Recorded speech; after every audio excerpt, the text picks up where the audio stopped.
This is a horror game podcast. It is meant for mature audiences. It may contain adult language, violence, and sexual themes, as well as shocking revelations. Viewer discretion is advised.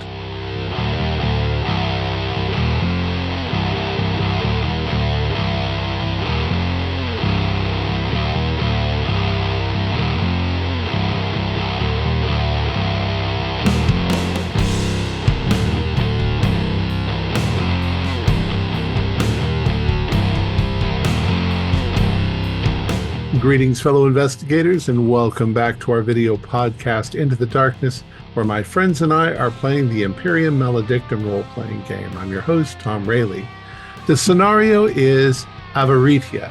It was written by Matthew Sanderson, who is also our game master, and this is a one-shot. So without any further delay, let's begin our journey into the darkness. Matt?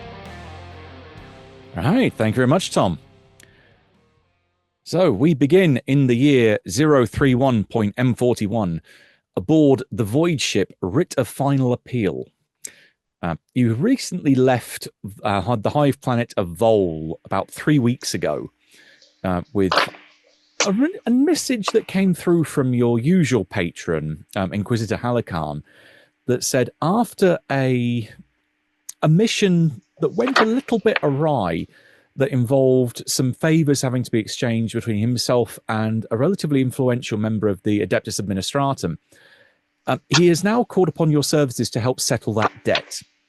So word has come to him that there is a problem or a situation that has arisen that requires attention, and you guys are being moved over to help this parallel agency, so you're not dealing with the Inquisition today. On the Writ of Final Appeal, you have, say, 3 weeks to get from one side of the sector to the other, as you are heading towards a planet out in the Galosk Nebula. So this is the map of the Macarian sector. Previously, a lot of your exploits have taken place in the Catharis sector, in particular, the Hive planet of Vol, marked with the yellow arrow. Now, the trip out to the Galosk Nebula, taking about 3 weeks, the captain estimates, will take you to the planet of Terrol's world, which is it's another Hive planet. So, admittedly, a lot of them are fairly standard. But this one, that while you've got time to peruse the data archives that the Administratum can make available to you, if you wanted to have some bedtime reading or something to occupy the time between the stars, you can have the information about the planet as follows. So if someone would like to read out. Terrol's world, tithe grade, exactus prima, regiments, ship components. Population, circa 92 billion. History, named after the first planetary governor and captain of the original colony ship to settle here. The colony ship was originally planned to settle elsewhere in the Galosk Nebula.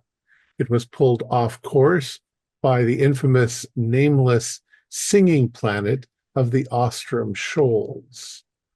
Oops, lost it. When the captain somehow realized what was happening, he ordered an immediate exit from the warp. The ship found itself in the vicinity of a previously uncharted but habitable world, more abundant in natural resources than its original destination.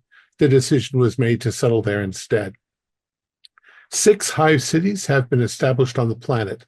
Hive Terrol Primus at its northern pole, Hive Terrol Secundus, Tertius, Quartus, and Quintus, equidistant around the equator.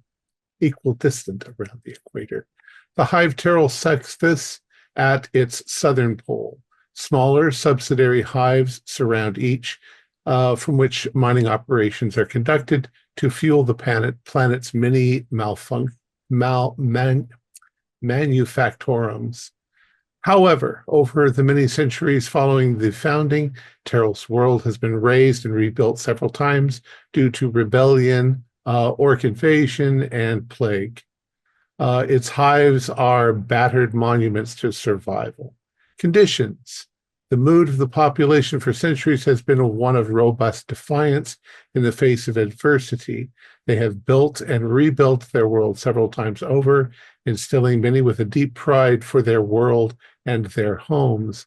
They will lay down their lives to protect what is theirs more readily than most. Interesting. There you go.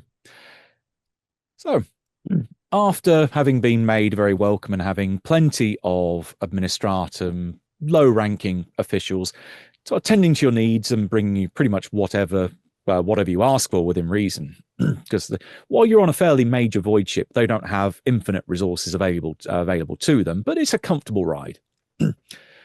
And within about a week or so, you are given a in-person audience with a particular member of the faction. Definitely my machine spirit is not cooperating with me at this end. It's Proctor Hesperon Marl.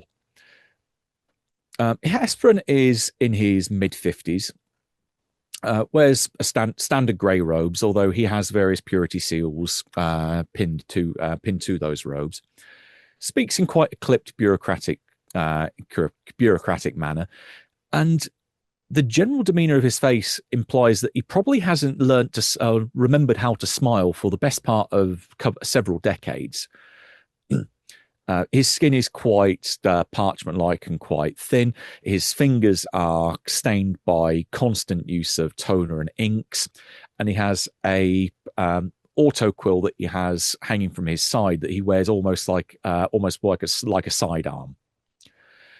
But you're invited to a meeting room with him, where he gestures for you to sit round the table, and in front of him is a white angular Vox broadcaster, and it just sits there in isolation. But he looks around the table, and this would be a good time for folks to introduce themselves for everyone else, if you're playing folks that aren't aware of each other, and to remind the audience of who our crew of agents and assets are.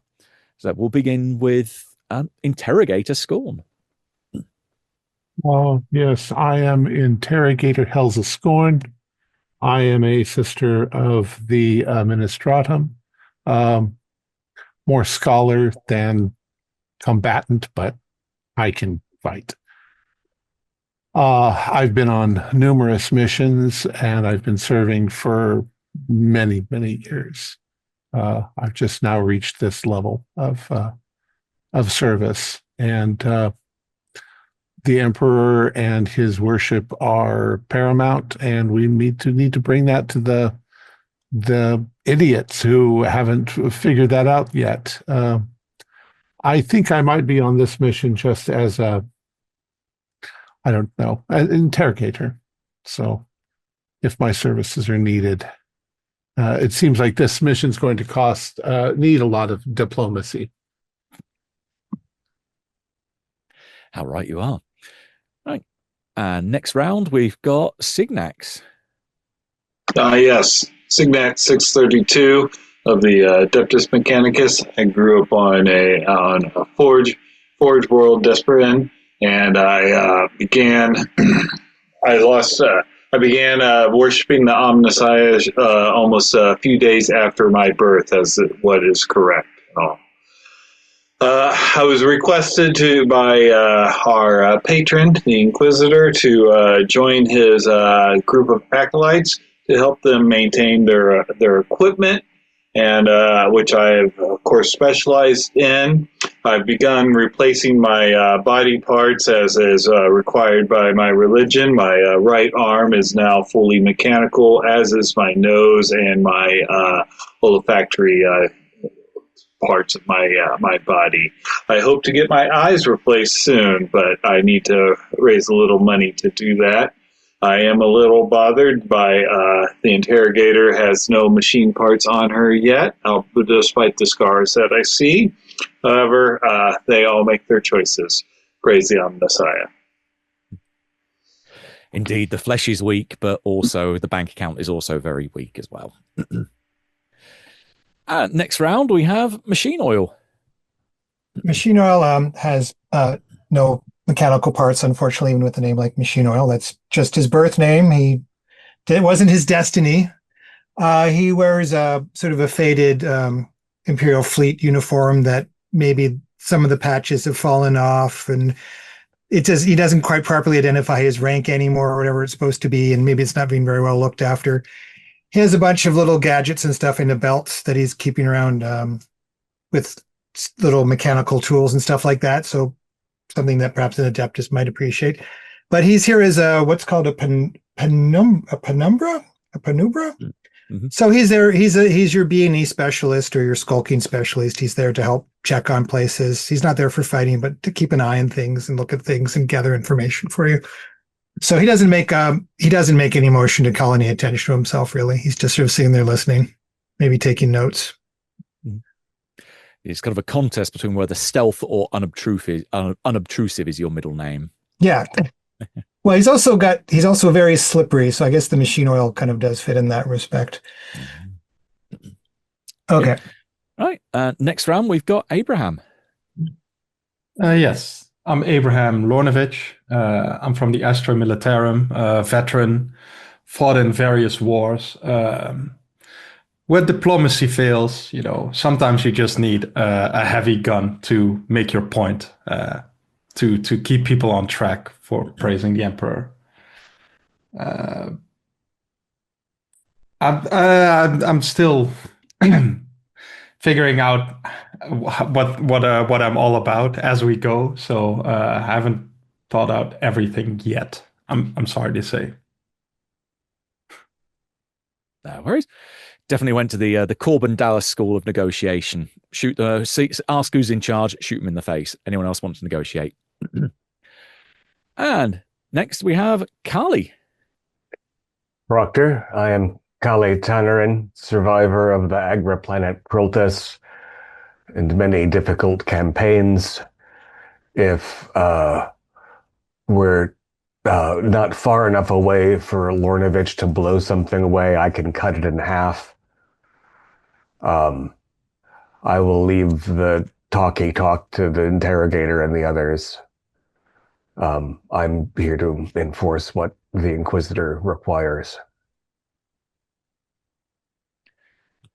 Great stuff. So, with introductions done, Hesperin invites you all to sit down, and the atmosphere becomes a bit more relaxed. So, we're about 2 weeks out from our destination over at Terrell's World. I am not really your immediate. I suppose you could call me your immediate liaison, but I'm not really your stand-in patron. That job will be fulfilled by someone who wishes to remain fairly discreet in these operations. She's very secretive. And he looks down to the voice box, and a voice comes over, evidently being a vox channel is open. And a female voice says, "Yes, you can refer to me as Seraphine." Seraphine. Right, to provide some background on the situation that has brought you here, I have been contacted by representatives of House Valkoran on Terrell's World that have informed me of a situation that they have themselves been made aware of, but they are not in a position where they are comfortable trying to deal with the problem themselves or handing the matter over to the local authorities. In this case, more than likely the Arbites that would be taking care of this. So they've reached out to me and they've asked me to put a team together to look into this issue. And once you're made aware of what that issue is, I think you'll find it quite obvious what needs doing. But that will have to be done in person on Terrell's World, because House Valkoran are reluctant to give me the information that would be optimal to provide a briefing to you. They made it very clear that this is an eyes-only situation. So having looked at said evidence, it is now down to you to be taken directly to Terrell's World to view that evidence for yourself and take the appropriate action. I can only apologize for the somewhat obfuscated and evasive nature of this request, but this is unfortunately the way when dealing with certain noble houses, that they like to play by their rule or their way or the highway. I can potentially provide certain limited information. Does anyone have any questions that they wish that I might be able to answer at this time? What do you know about the House of Elcoran and their history and whatnot? No. You see Hesperin at this point reach under the table and extracts a few data slates. Says, we have provided some information about the ruling, well, not the ruling, the noble houses that have significant control over Terrol's world. And he passes round a data slate to each of you. House Valcorin, the largest noble house on Terrol's world, dates to the planet's initial settlement. They built the starports and orbital docks, through which all imports and exports flow every hour and every day. Their income is derived from fees placed on both imports, the largest being food from agri-worlds in the subsector, and exports. In the case of the latter, as the definition of exported goods includes the planetary tithe of ship components, the fees to export tithe goods are paid for by the planetary governor's office, whose funds are generated by taxes levied against the general population. The contract permitting House Valcoran to operate in this fashion was ratified by the first planetary governor. Furthermore, the contract contains a clause stating that if the governor's office were to default on even a single such fee payment, the planet itself would serve as the primary collateral. Every successive governor has had to keep paying the fees, or the planet is signed over to House Valcoran in its entirety.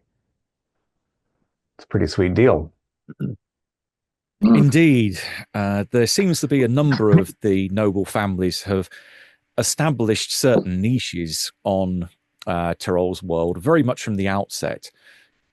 Very much like the fabled, mythical Old West of ancient terror.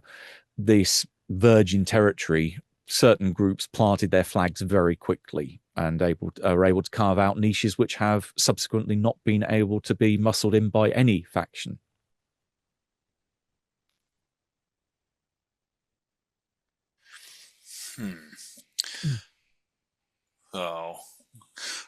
What do you know which Hive city this noble house resides in? I didn't catch that in there. Yeah, Hive's the Primus. So Primus. the one that's on the northern pole. Yeah. They very much like their place on the top of the world, looking down over the rest of the population. Yeah. Does that house have a rival house of note? Like it's known that there's someone working against them?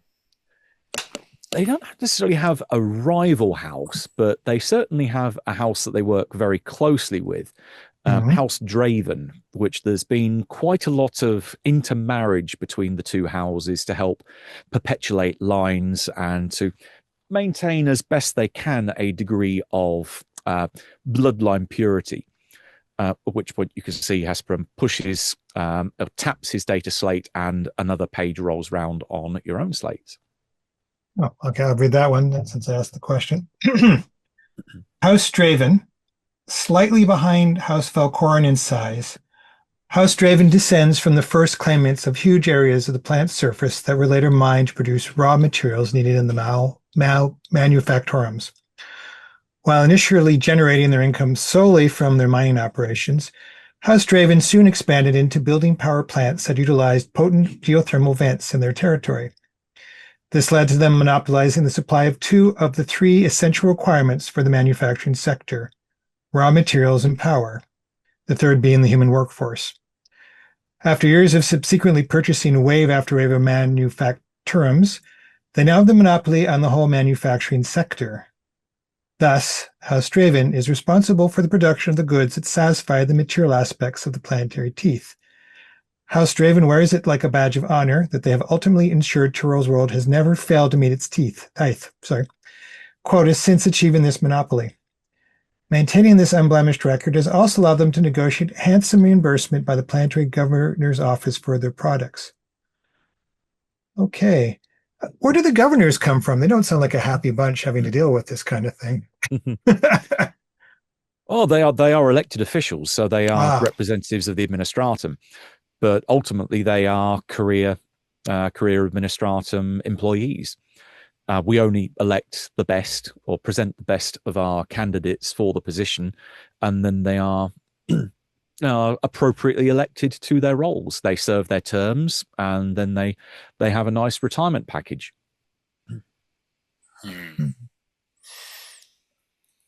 Will we be coming into contact with the armed resistance? It seems like they're pretty heavy on fighting this planet. You can hear the voice stumbles slightly there. There is a potential for armed resistance, given that at least one weapon was seen in the video evidence that I was shown. But I can't give you a definitive answer on that. But it would be advisable for me to bring all my weapons.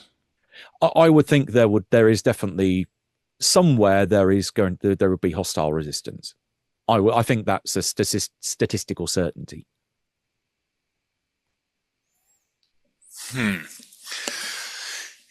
Interesting. What weapon were they carrying? Was it a standard just las gun, or was it something heavier that we should be concerned about? The only weapon that I saw was a standard stub gun, at least standard design stub gun, but it had been crafted rather, I would say, mastercrafted. It looked to be coated in chrome. Doesn't sound like that would have been approved. You hear definitely a kind of approving on the end of the voice of the vox box. So what precisely, how do you want us to handle this? I mean, I know that that's our job, but are we attempting to negotiate an alliance, or are we attempting to find out if they're doing something covert, or? Well, A would be to find out who is responsible for what has been, what you will be shown in the vid feed. I see. And then to resolve the situation. This is an evident problem that someone is interfering with something they shouldn't be. And again, it will become very evident when you arrive on Terrol's world as to what they're interfering with and who would find this the most advantageous to return back to the status quo. But as to how you deal with them, I think that would be very much down to your own judgment call. But resolving it will certainly make House Valkoran and almost certainly House Draven very happy that this problem goes away. Very good. Of course.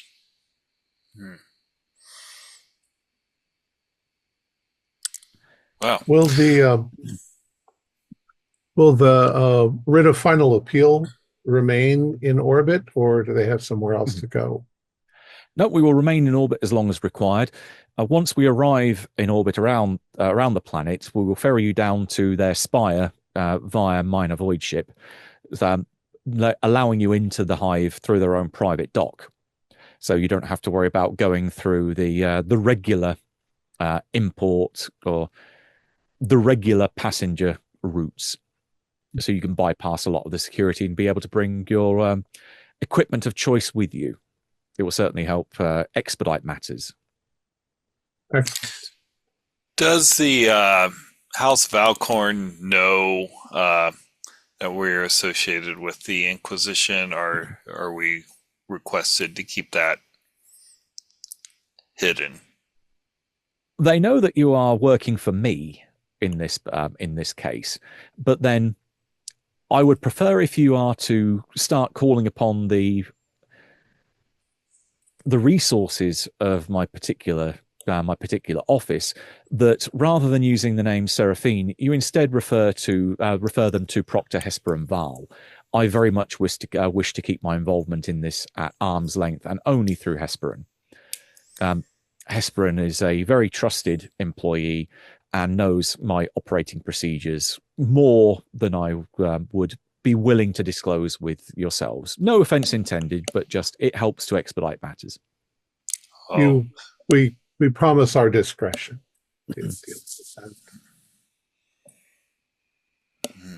Yeah, but if you wish to fly the flag of the Inquisition, and if that's something that your own patron, Inquisitor Halakan, has permitted you to do, then I don't see any issue with this, because frankly, it keeps my name even further out of it. I will leave that decision up to the interrogator. She is the ranking officer of our. I suggest that we keep a low profile in the beginning, and if we have to pull a trump card, then we'll do it. But in this case, it sounds like we're going to have some talking to do to these people, and I'd like them to trust us, at least on some level. Understood. Great stuff. So, unless anyone else has any questions they want to ask. I'm curious about when the next issuance of the tithe is due. Are we coming up on a payment, or has one just passed? We're approximately 6 months, 6 standard months away from the next tithe being Okay, being so it's due. not an immediate concern. No, we're in the middle of the production cycle, so it's not immediate. But again, the issue may well affect, even if it's only in a very small part, it could affect tithe production. The history did mention a number of rebellions in the past. What group has been responsible for the most part? Is it any one group, and is it usually against the houses, or what are we talking about? Mostly the workforce, disgruntled employees, the usual. Unfortunately, it's a fairly standard story that you will find replicated all across the galaxy. This isn't unique to the Macarian sector. All right.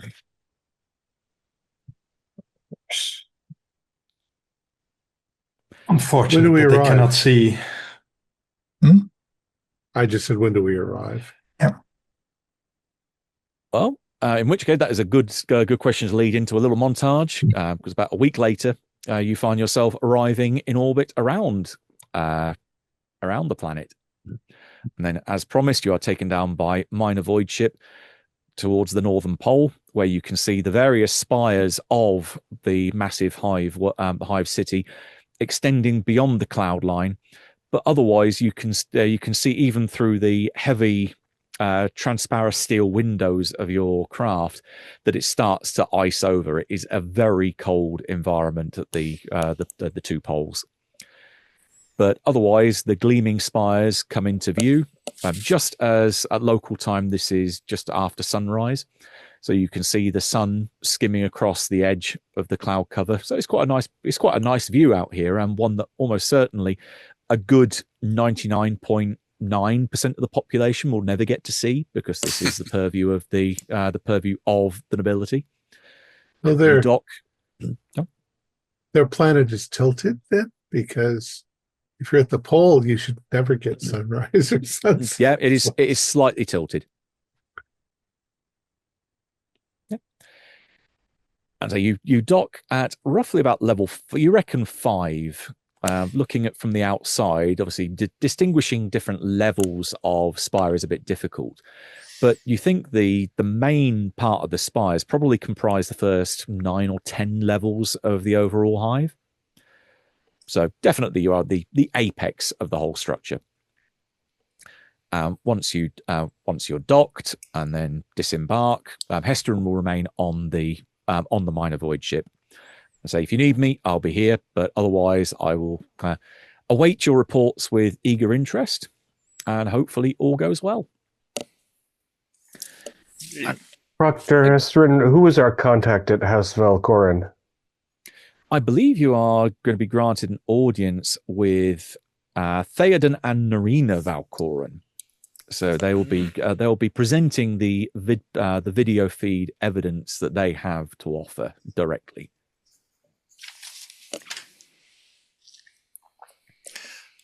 Right. Yeah, stepping through the airlock and out over the bridge to the main spire, you come into an area, a wonderfully ostentatious hall, meeting room, made almost completely of thick marble with various different brass inlays. That's all very well polished. There are glow globes hanging equidistant around the ceiling and suspended from there as well. There is a man that stood very patiently, very upright, as if he's got a pole rammed up a particular orifice. That introduces himself as Seneschal Ivar Sorokin, a man in his mid to late 60s, who says, "I'm your let's say your handler for your stay here. I will take you to the master and mistress of the house." Thank you. Yeah, he glides you through. As he very much almost seems to glide, his robes go straight down to the floor, so you don't get to see his feet as he's moving. Mm-hmm. But he'll occasionally look back over his shoulder and say, "I trust your voyage was pleasant and uneventful." Indeed, it was a very uneventful but long trip across the sector, but to be expected. Mm-hmm. Yes, it would be nice if interstellar travel could be so much quicker than what it is. But, he leads you over to a large set of brass doors that must weigh several tons because they're about 3 stories tall. He just walks forward and pushes as if with the minimum of effort. They swing back without a squeal, as if weightless, and open up into a long rectangular room that on one side has large, say, transparent steel windows that overlook the cloud cover and the rising sun coming up in the distance. They're slightly tinted, so that as the sun starts to intensify, the tint increases so that you're not blinded while you're in here as well. But otherwise, it looks like somewhere between a library and a living room. There's various high-back chairs that surround numerous tables, as if set up so there could be lots of different meetings set up in here. And at the farthest end of the room is a large grand fireplace with, again, several of these chairs facing the fireplace and a large table almost set up like a boardroom conference table in front of them, where there are 3 figures that you can see straight off the bat. Before I describe them, can I have the first roll of the game? Can I have awareness sight rolls from everyone? This is a just straight roll, so there's no. This is difficulty +0. Ooh, Nope. +2. Oh, we're good. Nope. +1. I failed. +4. Ooh. Oh, wow. Okay. Eagle eye over there. Right. Besides, there are 3 people which are stood right at the end of the conference table. There's a man and a woman, both in their mid to late 40s, and they're roughly about the same height. Slightly shorter than them, next to them, and evidently probably more likely the son, given the familial resemblance, is a man in his early 20s. They're flanked along each side of the room by a series of 4 servitors, so that are stood waiting there, very attentive, very, very much the servants that are here to again cater to their every whim. But something, the hairs on the back of your neck start to stand up for each of you. You have a very distinct feeling that there's something wrong in this room that just makes you very, very uncomfortable. For those of you that either failed or didn't get more than 1 success level, yeah, you don't really, there's nothing that's instinctually guiding you to where this feeling of wrongness is coming from. For those of you on success 1 and 2, there's one of those chairs that's pointing towards the fireplace that's where this feeling is coming from specifically. And Interrogator, you see the fact that there's just one leg which is dangling from the edge of the chair, which pulls up onto a footstool. So as if to completely hide the fact that someone is sat in that chair, keeping themselves out of view from where you are. Did it look like an adult leg or a child's leg? You think probably adolescent. very slender though, and probably female, given the fact it's so slender. Okay. As we come in, I'd like to just give one of those enormous brass doors a little push. I'm trying to figure out whether it's mechanically assisted or ingeniously cantilevered, or if the seneschal is extremely powerful for some reason. Option number 2, it's basically very well mechanically set up. It hasn't got mechanical assistance. Sure, thanks. Yeah. Right. And the last point to note out, besides the rows of books and scrolls in alcoves on the other side of the room, opposite the windows, above the fireplace is this huge tapestry. So rather than being like a family portrait that's been painted on canvas and painted in various oils, there is instead this huge portrait of a man and a woman, slightly older than the man and the woman that you see here. But again, the familial resemblance passes down from those two to the male. So it looks like the male is their son. Mm-hmm. And then, they look like, again, the similar kind of age, mid to late 40s, perhaps. The woman in this case is wearing a massive crystalline necklace that has a large red ruby set as its center, and it gleams. It's very much like the centerpiece of the whole tapestry, rather. And then there's a very regal bearded individual with his hand on her shoulder, almost protectively, but very grand and very full of himself next to her. But the 3 actual living people here invite you in and say, "Please, I understand you're the representatives from our dear Seraphine that has sent you to deal with our problem." Indeed, we are. How can we be of service? All right. Well, I'm hoping that this is something that you'll be able to ascertain very quickly. Because, say, we are at somewhat a loss. This is not a situation that we find ourselves being used to.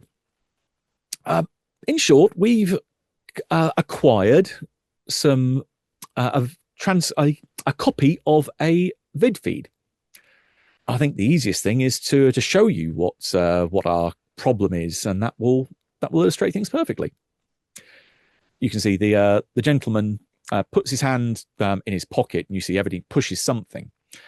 The color in the tapestry completely whites out. So it has a ripple effect that turns all the colors to white. And from the ceiling, a picked projector descends and starts to broadcast or project a video onto the now white tapestry, allowing you to see from there. A sound system kicks in, and this starts to echo around the room as you get the following description. Now, the footage begins from what seems to be the hive level ceiling of one of the levels, presumably from looking at the general grime. You think it would be somewhere in the lower part of the hive. It's not the underhive, so not the real bowels of the hive, but definitely quite a way down. And it's looking down at a series of hab blocks. So these are like, for our language, it's like an apartment block. So these would be where you would have the workers living in quite cramped conditions. You probably find multiple generations of the same workers all existing in the same domicile. And these hab blocks, you can see, are grouped together in groups of 6. The footage starts to descend from the ceiling down a fairly consistent level, implying that whoever's taking this footage is probably using some form of suspensor belt to be able to make a controlled descent. And they land on the ceiling of the middle one of the back row of these hab blocks, and start to look around, seeing various different skylights, which about the only thing they'd provide is just the light from the natural glow globes that are set in the ceiling that help to control the night and day cycles in the level of the hive. And a voice that's evidently been distorted by either some tampering of the original feed, but it definitely sounds like it's been distorted over a Vox channel, reports to another voice that is then listening in, but again, sounds very distant on the recording, saying, "Okay, touchdown, assessing surroundings," and then peers back and forth. And this figure walks over to one of the skylights and looks down, and you can hear a, "Huh?" It's empty, and there's just an empty room down below, which the second voice, think of them as being reporting back from base, so that's unusual. Whereas there should be they should all be occupied. And there's a series of moving from one of these skylights to the other, and all the rooms that they look into are empty. And they should be looking into apartment building or apartment houses? In individual domiciles, which should be full of workers, say multiple generations of the same family. They'd be crammed in there like sardines, but they're empty. Then they're also looking in pretty good condition as well. It looks like someone's cleaned these up fairly well. So there's not the general grime and soot or oil or general mess that you would normally find in these kind of domiciles. And then the one of these skylights that this figure goes over to is lit, and it looks almost like some bar or storeroom that's been set up. You can see a long bar on one side. There's bottles of what look like fairly high-grade Amasec that have been lined up. Boxes of low sticks as well that are positioned there. And again, it looks almost like a commercial establishment. But again, this is in a residential area. So the voice of the recorder says, "This is completely wrong. Advice on how to proceed." And this again, the base voice replies with, "Investigate with caution. This should be a target-rich environment, but yeah, advise caution. If you meet any resistance, pull out." And at that point, a hand comes into view and opens up the skylight. For those of you that have had experience with combat situations, it looks like this hand is clothed in some kind of body glove, but it's not standard, definitely not. The material doesn't look familiar. There's almost what look to be veins of either fibers or wires that move across the surface of the material in a very illogical or very unhuman way. It doesn't require a roll to establish. This is probably some Xenos technology that's at play here. But the hand pulls open the skylight, and then the pict feed again depicts the figure lowering themselves in via suspense belt down into the room and looking around them. There's various crates that are in the room that are either stamped or laser etched with a particular couple of words implying their origin. They all bear the same two words of Instrumenta Recreationis. It looks like some kind of corporate logo. And now that from this particular level, the sound picks up that through a door that is slightly ajar at the other end of the room, there is the sound of what could only be an orgy taking place. Evidently, there is a lot of fun being had in various rooms. This isn't in one large open area, but various different domiciles have got open doors with the sound carrying all around.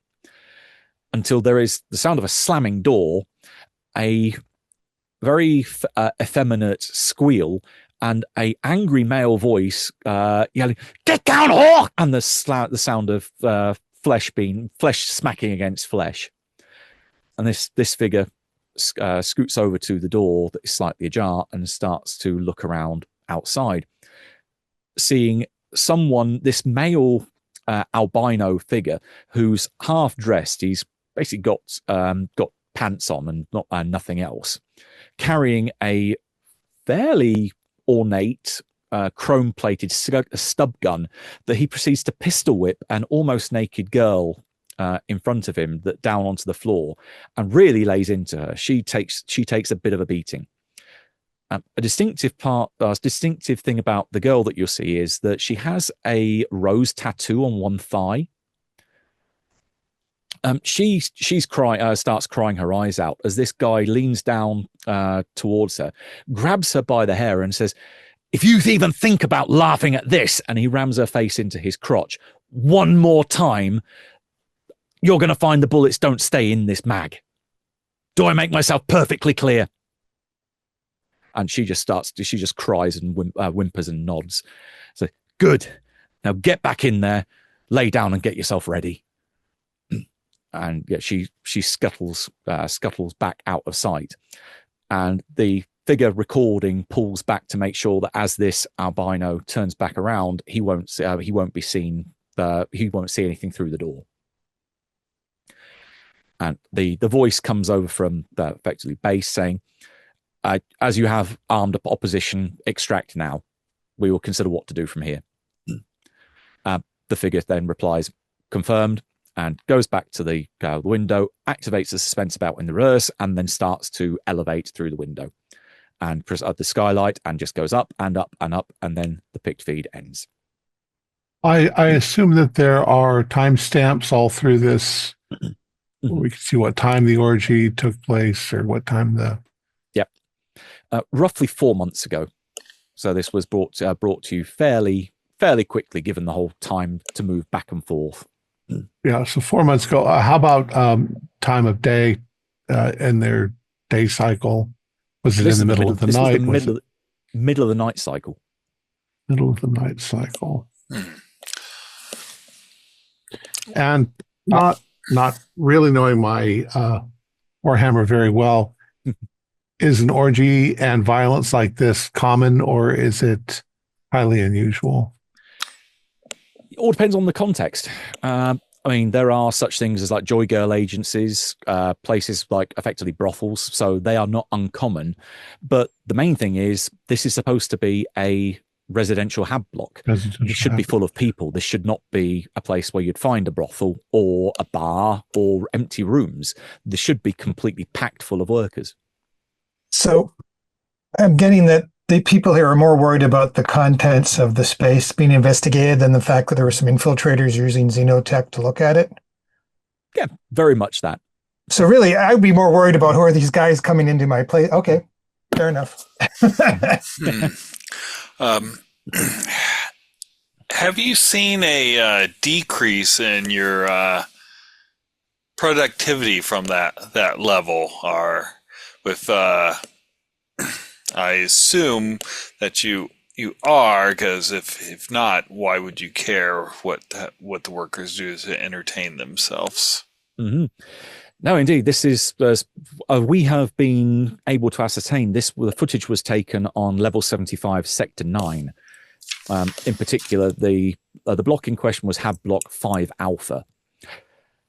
The main thing that concerns us really is that this area of residence feeds into this the Sector 9 manufactorum that's run by Draven Industries, and the Draven house is one that is very closely aligned to us. In fact, the lady who's talking at this point smiles, as I was actually born House Draven, and then married into House Valcoran, and she looks very lovingly at the evidently the husband next to her. That someone is interfering with the workforce, and having been able to pull some strings with my original family, it does appear that if you take this over and extrapolate over a long enough period of time, there have been a slight decrease, but stretching back over a number of years. Not necessarily unusual, but it's a trend of activity which has been offset by increased productivity elsewhere.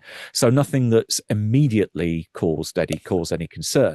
But if this is showing us the reason for a drop-off in productivity, that again is an achievement in itself. Could the drop in productivity be due to these infiltrating groups seeking rich targets? Like, should we not be concerned that they were there wanting to get your regular workforce under some unusual circumstances? Well, again, according to all the documentation that I'm able to get from House Draven, these blocks are supposedly full. So the official records are saying that these domiciles are completely full of workers, but evidently they are not. So somewhere the records have been falsified or tampered with, and we are working with a reduced workforce. And someone or some group have decided to move in and take this place for themselves. Obviously, that is counterproductive to the production of the planetary tithe, and we need to rectify this. Understood. So you would need to edit a lot of records, not just at the apartment blocks, but also where they go to work. So nobody's showing up. How did you acquire this footage? This is the point where the up until this point silent husband comes forward and says, we were provided for this by one of our contacts. We have numerous feeds of information in the lower hive just to keep an eye on how things are progressing with the other various houses. So our informant wishes to remain confidential at this point. Understood. Now, we heard the infiltrator speak, and we're been... was there, this might be a linguistics role, was there like manner of speak? Was it like we're talking to nobles, nobles will speak differently than a lower class person and all? Or is it similar? Or, you know what I'm getting at there? I definitely get where you're going. Yeah, I will take that as, he says, looking at his skill list. Since he brings that up, I could do linguistics as well. It might not be linguistics then, because it's not. They weren't speaking in High Gothic. They were just speaking in regular Gothic. But it would be more. I say it's intuition human. Okay.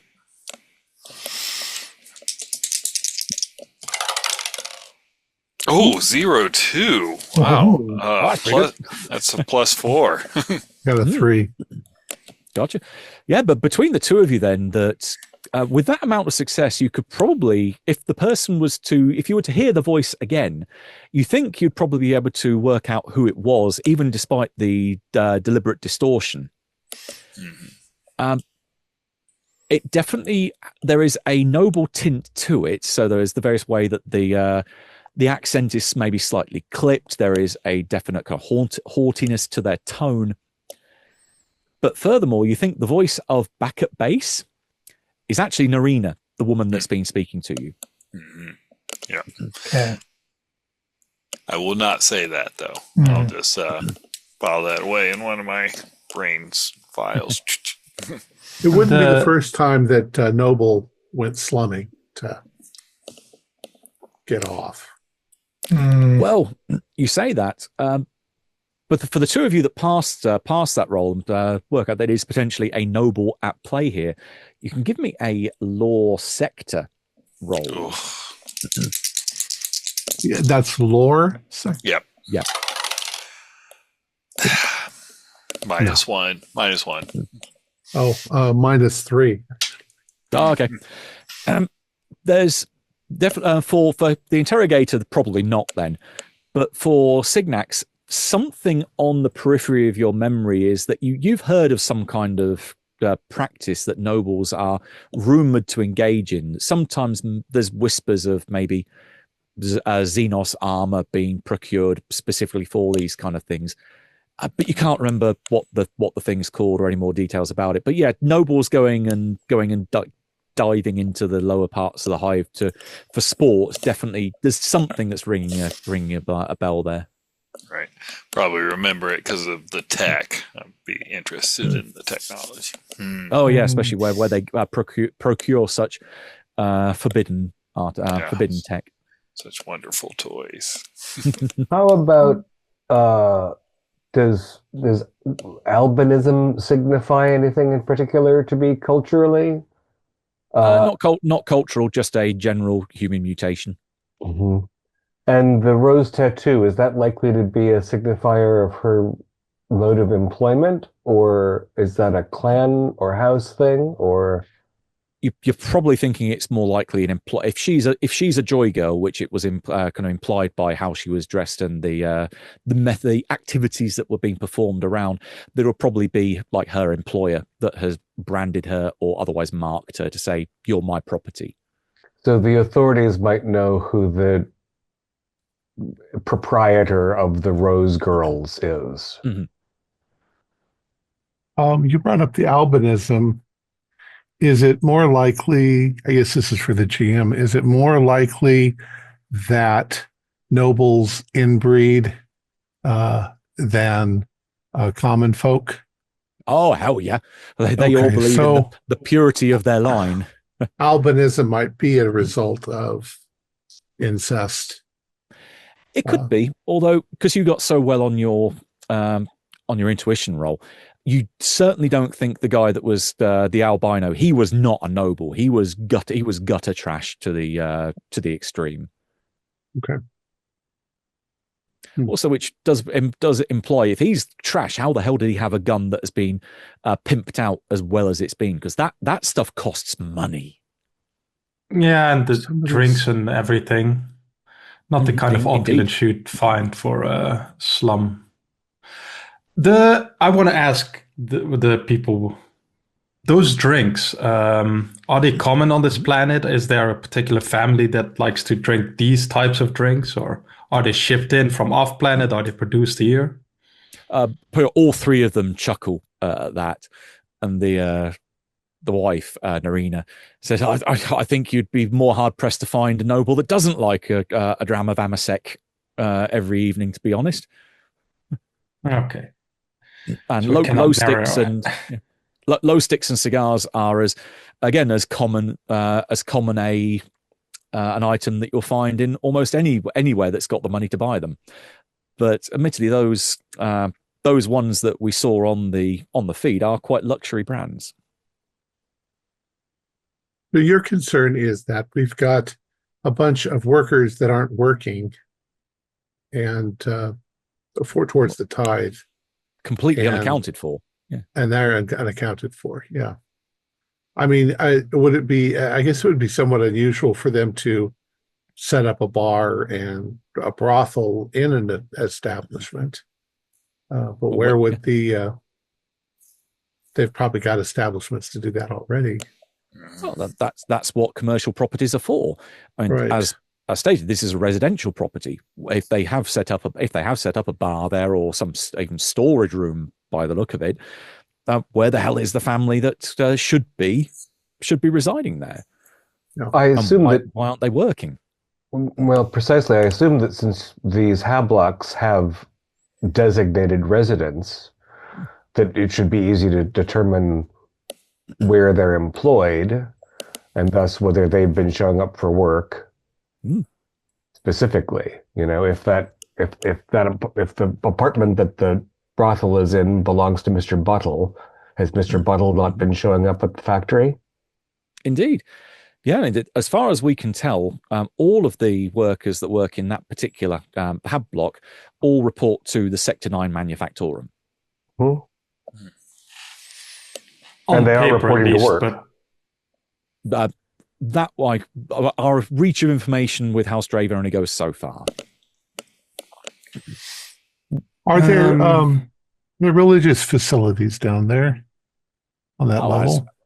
As with all the levels, even the lower part of the main hive, the ecclesiarchy has a presence. So yes, there is definitely the flock is being tended to.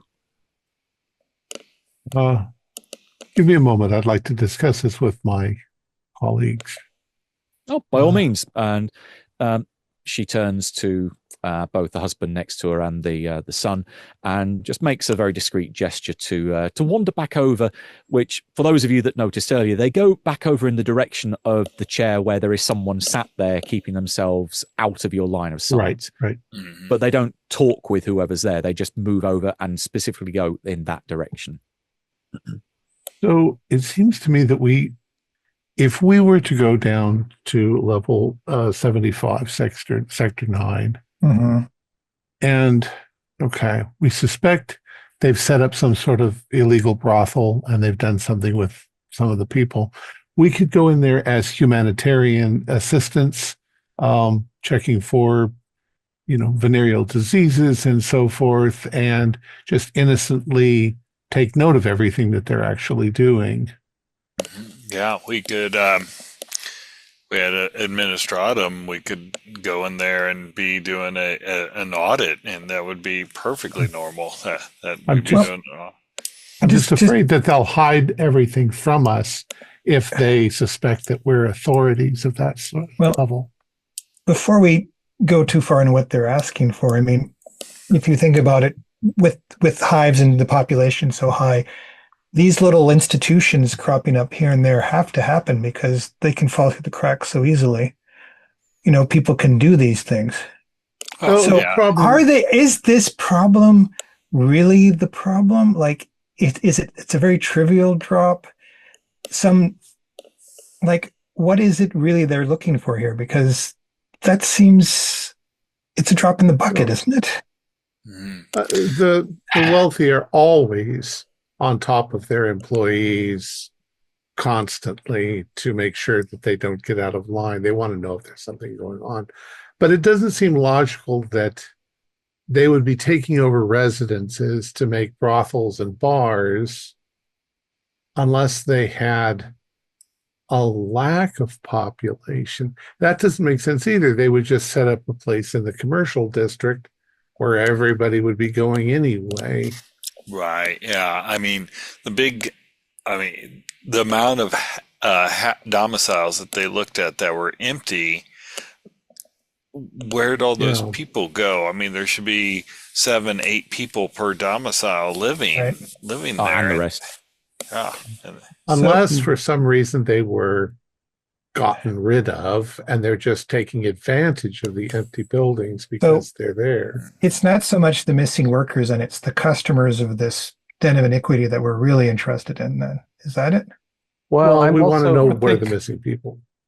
Yeah, there's also, so if they haven't offed these workers, but they've paid them to go somewhere else and live in more cramped circumstances, they've got this opulent supply of food, drink, smoke, and sex worker.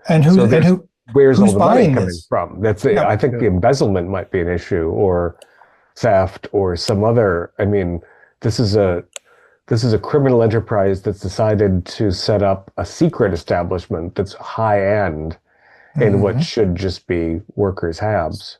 And who's the clientele? That's the thing. What was the person filming looking for? Why were they there in the first place? That bothers me too, but I'm wondering what's going on with that. It does sort of feel like they were tied into these folks here, that they might be just spying on them to make sure. Target-rich environment? I was about to call your attention to that exact statement. Yeah. To me, that sounds like stalking humans. Is that a game the nobles play?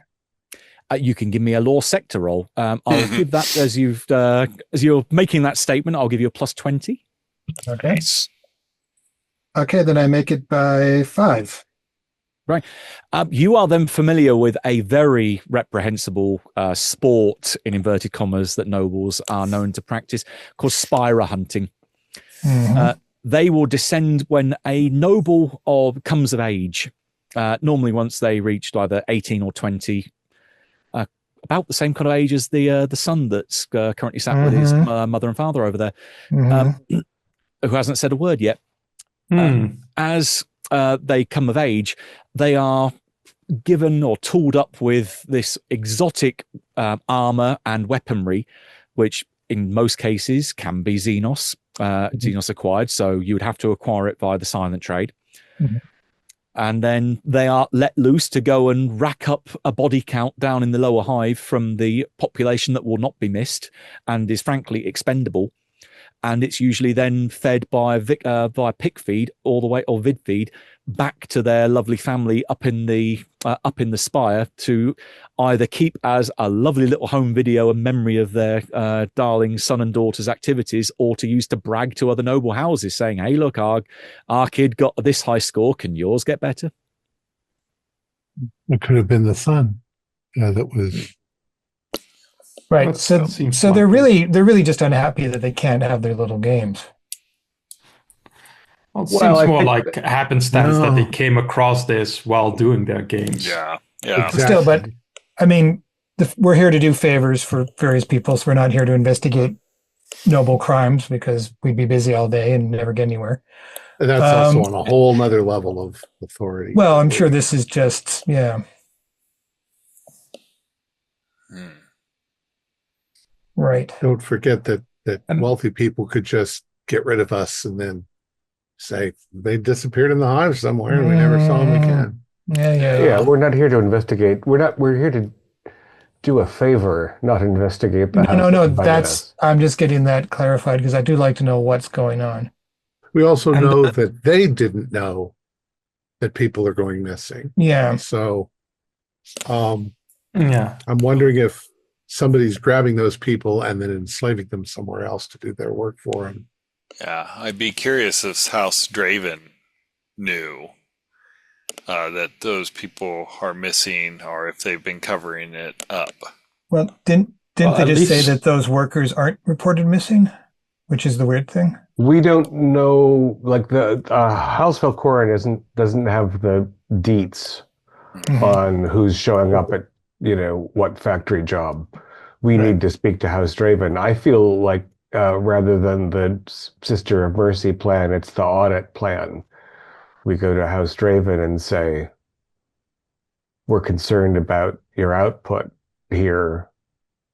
Or we go to someone who's well informed and ask about the what did you call the brothels? Joy Sisterhoods? Girls. Joy Girls. Joy Girls. Whether we want to start with the House of the Rose. Well, I could go in there and put some bugs and stuff, so we could at least eavesdrop on those people and maybe find out what they're doing besides fun. Our Abano friend is presumably just an enforcer. Cygnix is more mathematical by far than I am. We could approach from two fronts. One of you comes with me as merciful, and then the others go and do an audit. Following on from something that Signax said, that can give folks a intuition people roll. See if something occurs to you there. No. Ugh, Nope. 71. Nope. Bug. Oh, -2. Just one last thing. Those crates that are stamped Instrumenta Recreationis, Mhm. those are just the cigars or something, that it's just a general term, or is it a specific company here? Or It looks like a company logo, and it's on both the crates in which the Amasec and the low sticks were packed in. But Yeah. it does translate to recreational items, so Yeah. yeah. I was planning on when we get a chance to do a pool and see if where that's manufactured and where sold. Okay. So also just checking them. No one got the intuition people rolling. Yeah. Maybe the being able to spot the various different wheels within wheels of noble behavior is currently passing by you. Then can we spend luck? Yeah. you can use a fate point to re-roll. Oh, that's true. I forgot about Yeah, that might be worth it in this case. All right, I'll let you go first, though, Tom. Do you want to try? All right, I'll go ahead and I'll re-roll. Oh, wait, that's better. That's what was it? Intuition. Yeah. Intuition people. I got 28 out of 45. So what's that? 2? 2, yeah. In which case, it's when Signax mentioned about whether House Draven would know about this, that you're kind of processing that information through your head and then thinking, well, Draven and Valcorin aren't necessarily rivals. But noble houses do love to be able to get the opportunity to get one up on the other. Mhm. So if Sure. Valkoran were to turn around and say, hey, Draven, do you know about this massive problem you've got right under your nose and hadn't noticed? It would be a great thing for them to rub their nose in their allies' face, rub it in yeah. their faces. But they haven't done that, so Not yet. Or maybe they have, and we're just not told that part of the story. Or they might be Or- relying on us to bring them that data so that They want to have a Yeah, nice real full favor we're package doing. of information before they do it. Yeah. Bingo. that sounds likely. Okay. Well, we should, as we go along, try to confirm if that's indeed what they're having us do. In which case, I don't like being used like that for some stupid, greedy bastards rivalry. But we'll do our job up until that moment. Mm. Yeah, I mean, your religious duties are one thing, but our responsibility to the Inquisitor is another. Yeah, We're that's here right. as, you know, As a favor. loaned labor. So Loan labor. But you know what? I know that he sent us because he wants to know what's really going on.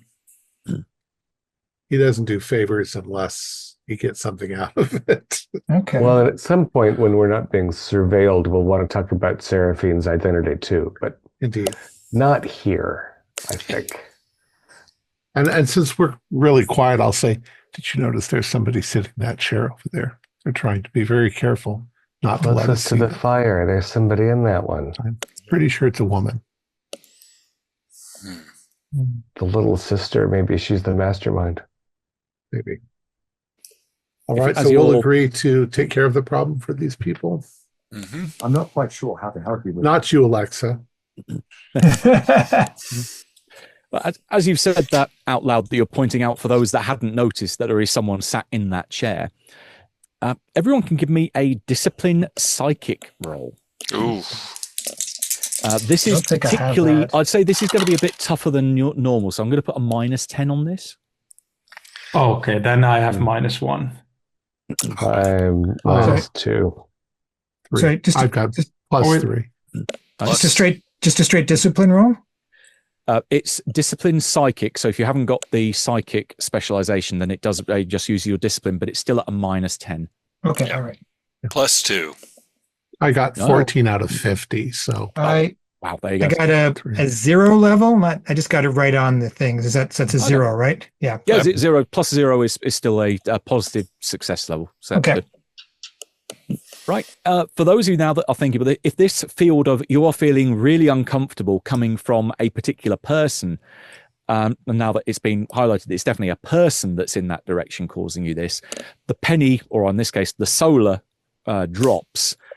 You think there's probably a blank sat there, which is an untouchable is another word they're known for. Normally, you would find them in the employ of the Adeptus Astra Telepathica because they are anti-psyker, basically walking anti-psykers. They carry the pariah gene, which means they have no presence in the warp. But it would also be a bloody good thing for a noble that doesn't want their mind read to have the blanks sat in on a meeting like this to make sure no one can go diving through their head to give them any info that they weren't prepared to release. Mm. well, that's a precaution so that we can't psychic. Yeah. None of us are psychics, so it's not going. Yep. It doesn't matter anyway. But it's good to be They had no prepared, idea. obviously. Yeah. and it's they an had no idea it was extremely turning up. expensive precaution too. Mhm. It is. I was wondering why I felt uncomfortable here. No, they that person- have secrets they don't want us to know. Yeah, But that person might be Of a course permanent they do. retainer. I mean, which house doesn't Yeah. have secrets? I just thought I was uncomfortable because I hate rich people. So Matthew, anti-psychers make normal people feel uncomfortable just because of Yeah, their... even regular humans feel uncomfortable around them. Okay. All right. If you were- They smell kind of weird. You don't know why. And Okay. Yeah, they can be socially awkward as well. They live up to their term of pariah. They really don't get on well with folks, so they normally lead quite miserable lives as a result, unless they get picked up in the Adeptus Astra Telepathica, because then you'd probably find they end up being as part of the Sisters of Silence. all right. Well, let's Let's agree to what they want us to do, and then we'll get busy. Yeah. Mhm. Do we have a budget? Oh, you've got your standard pay grade that's provided to you by your patron. So you do have money that's coming in, and normally, at least Hallecan would definitely cover expenses. Yeah, I'm just wondering about bribes and things. Frankly, that 3 weeks on a ship was the best I've eaten for a while. So, And counts as days on the job. So you got paid for 3 weeks of effectively sitting there and eating. Yeah. right. So some of us should go and speak to House Draven. Yeah. Um, I would do that. I don't think they're going to believe that a follower of the Omnissiah is there on a mercy. You're there mission as of an mercy. auditor. Yeah. And Abraham, one of us, as the two informers, should go with each party as if we're separating. I'm flexible. as bodyguard. I can go with Signex. Well, if you gentlemen are okay with it, I'll just slip into the building and try to gather information from inside. Does that seem reasonable? Into the Hablock? Yeah. Yeah, it seems like something you're good at. So I'll go with Interrogator Scorn. Probably have cleaned it up by now, right? The hat block, but who Well, knows? if they're Depends on how smart, well they the business is haven't going. cleaned it up yet. Yeah. They don't even know. Yeah, Yeah, they might that's not what I know. think. They might not know. Oh, that's true. Yeah, they extracted and, sent for help. So cleaners, really. Exterminators, possibly. Well, we've got to go all the way down to 75. Mhm. Very long ride in the elevator. Right. Do we so have you, a place where we're going to stay if we're going to be here for longer than a night? Yeah, this would be something that Hesperum would have informed you. You are quite welcome to stay on the minor void ship and effectively use that as a residence while you're planet side. Nice. We get some elevation. Mm-hmm. Yeah, you say you get to see a wonderful view that say 0.1 of the population gets to see pretty much. So you guys either turn round or indicate the fact you've finished your discussion. The three Valkorans likewise return and say your groups meet up. So hopefully you've arranged a plan of attack or some kind of idea of where you're going to go from here. Again, Yes, this and is we'll Narina. keep you informed what we discover. Perfect. I'm glad to hear it. So I will leave it to your discretion as to how to deal with the problem, and say we would just like to see how things are resolved. But if we can be of any assistance, by all means, please get in touch with Seneschal Sorokin here, and he'll be able to hopefully assist you in any way that you require. Well, Tannerin was wondering if we run across situations where we need to bribe, will we be reimbursed? Ooh, you want to give me a rapport? I'll say rapport haggle.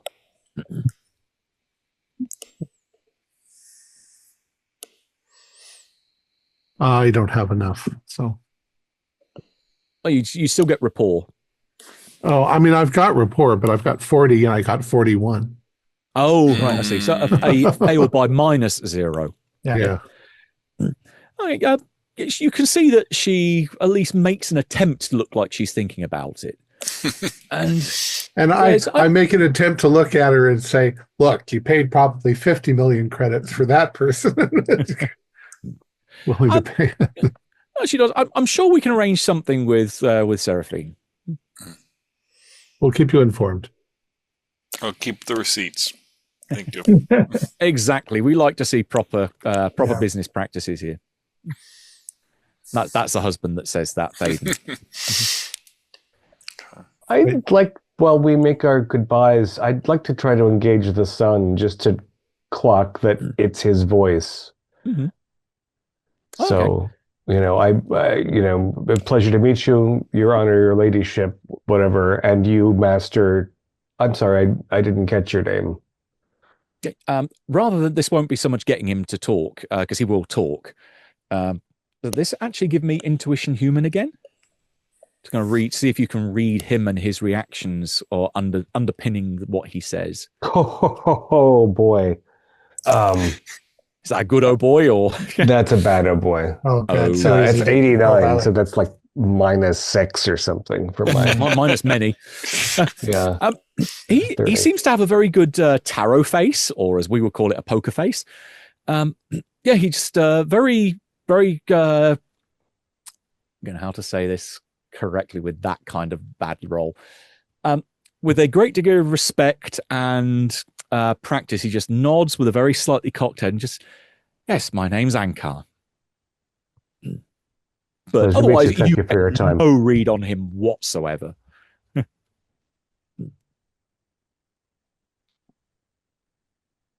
one thing, though, you will manage to get, for those of you that passed your roll earlier, it's definitely his voice that you heard on the recording. Right. Yeah. I'm not shocked. I've participated in making servitors, so, like going hunting. Pretty calm. Hey, and servitors make the worlds go round. That's right. And who's to say deep down inside we all have the idea that one person is far more valuable than another person anyways. Indeed. Mm-hmm.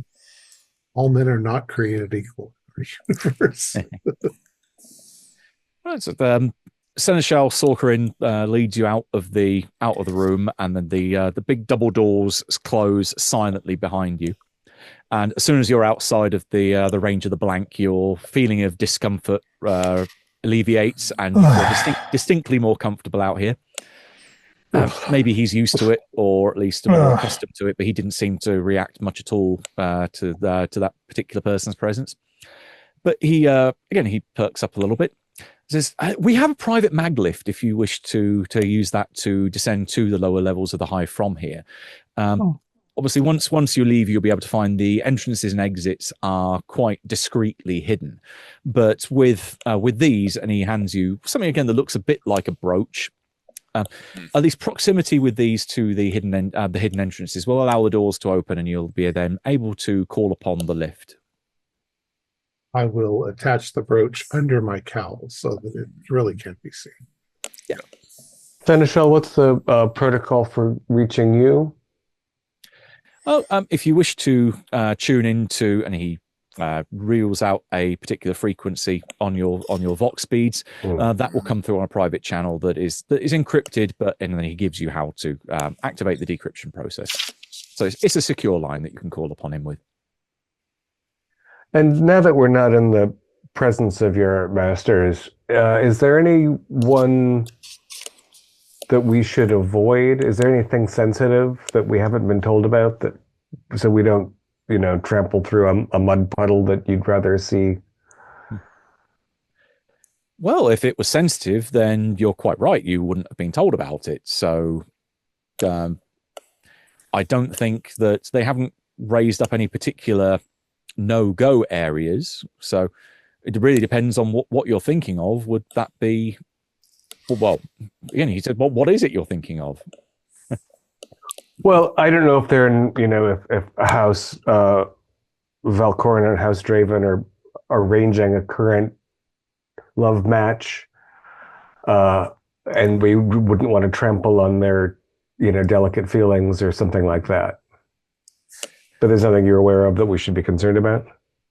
This particular branch of the family, no.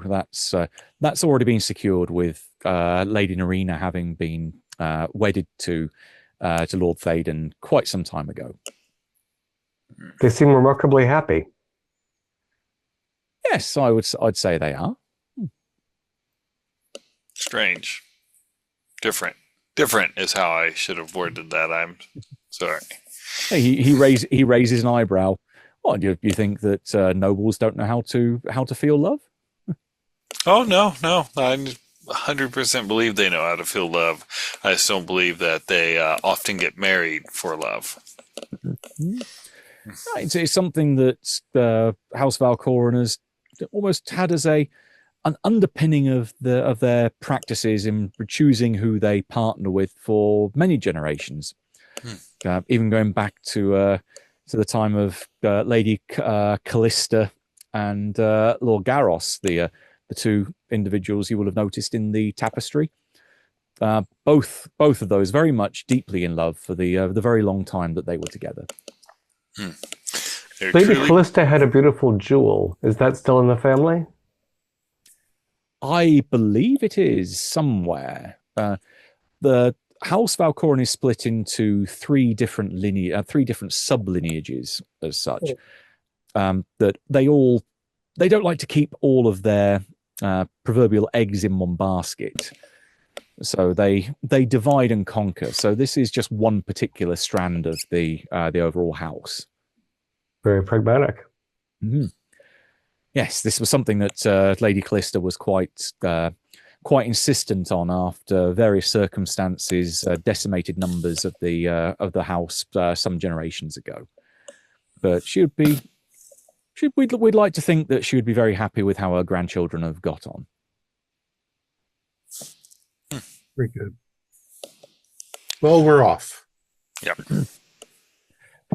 Right, if you're dividing and conquering, we'll go around with the different groups. I'll try and keep things fairly short and punchy so that no one's sitting around too long, not doing anything. But utilizing some bit of the Blade Runner RPG. If you have Vox beads that you can have all been supplied with, you can listen into what everyone else is doing and be able to interject even if you are not directly involved in the scene. So it will help to keep communication info flowing between you. I love that bit of that game. Right, so who wants to go first? All right. I was planning on going to the factory that these workers were supposedly reporting to. Gotcha, the Sector 9 Manufactorum. Mm-hmm. Right, so descending down in the private mag lift, and then heading off. Presumably, some of you may be getting off at different levels and going off to different places, but you're riding all the way down to level 75. Yeah, and getting through here. Once you emerge out of the lift, and this is similar to all of your experiences, you find that the lift is effectively a hidden wall that just slides back. So everyone else, as far as they're concerned, if they're passing by here, would just see an alleyway that goes nowhere with a blank wall at the end, just made of plasteel, and looks like it will fit in anywhere in the hive. But when you get close enough to it, of course, the door will reveal itself, and you have the opulent, again, marble and brass mag lift within. Right. You arrive down and can easily get a land transport, a taxi, effectively, to get you there for a pittance, which even will be covered by petty change for you.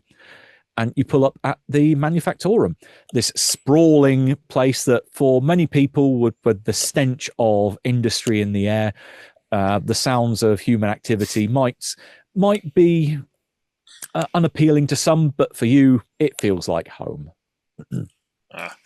I believe Abraham was coming with me. Yep. Oh, there you go. So you love it. He probably is a little bit, okay, this place reeks. Yeah. All right. Yeah. I haven't done any. I've done many audits, Signac. So should I be imposing behind you, or should I just be kind of docile? How do you want to play this? Let's go with that. You are the enforcer of it. I'll try and be the good tech priest. You'll be the bad guy with the gun. All right. Yeah. Mm-hmm.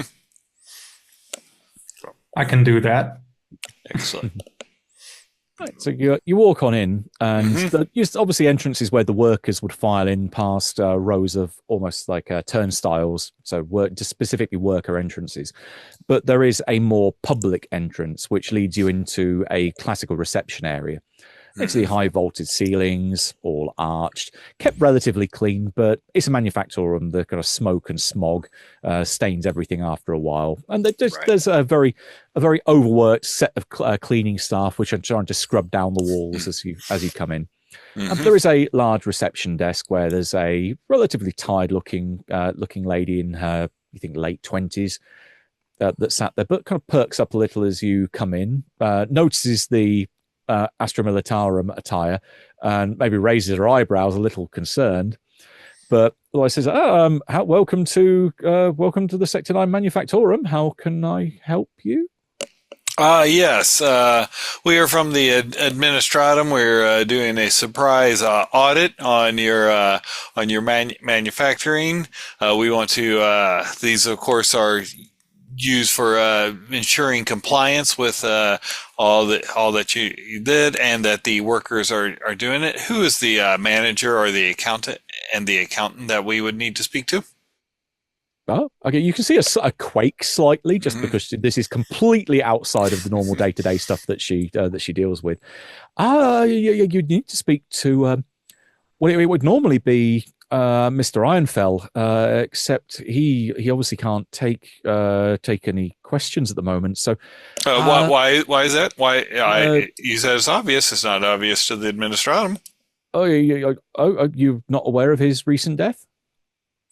Yes. That must not have made it in the files.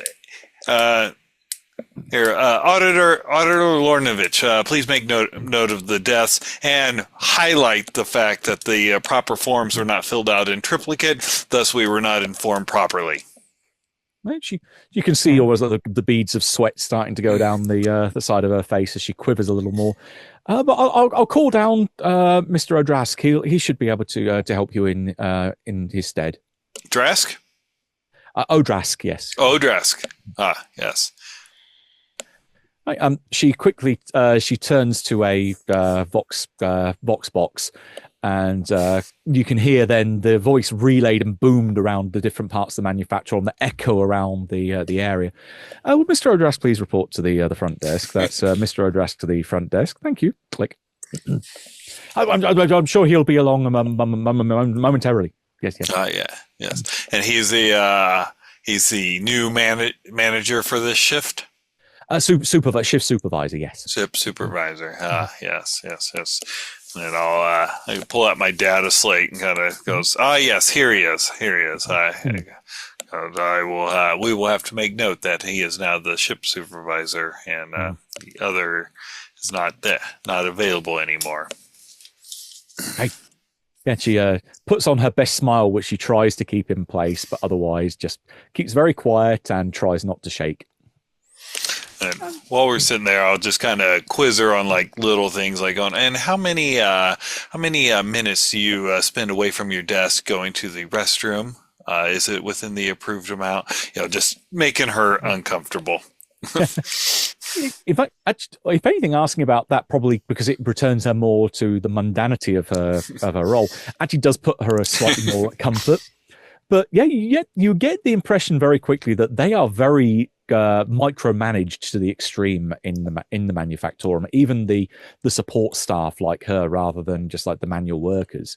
That it seems like House Draven or Draven Industries is the company that runs the manufactorum. Definitely keeps a pretty tight control on the workforce.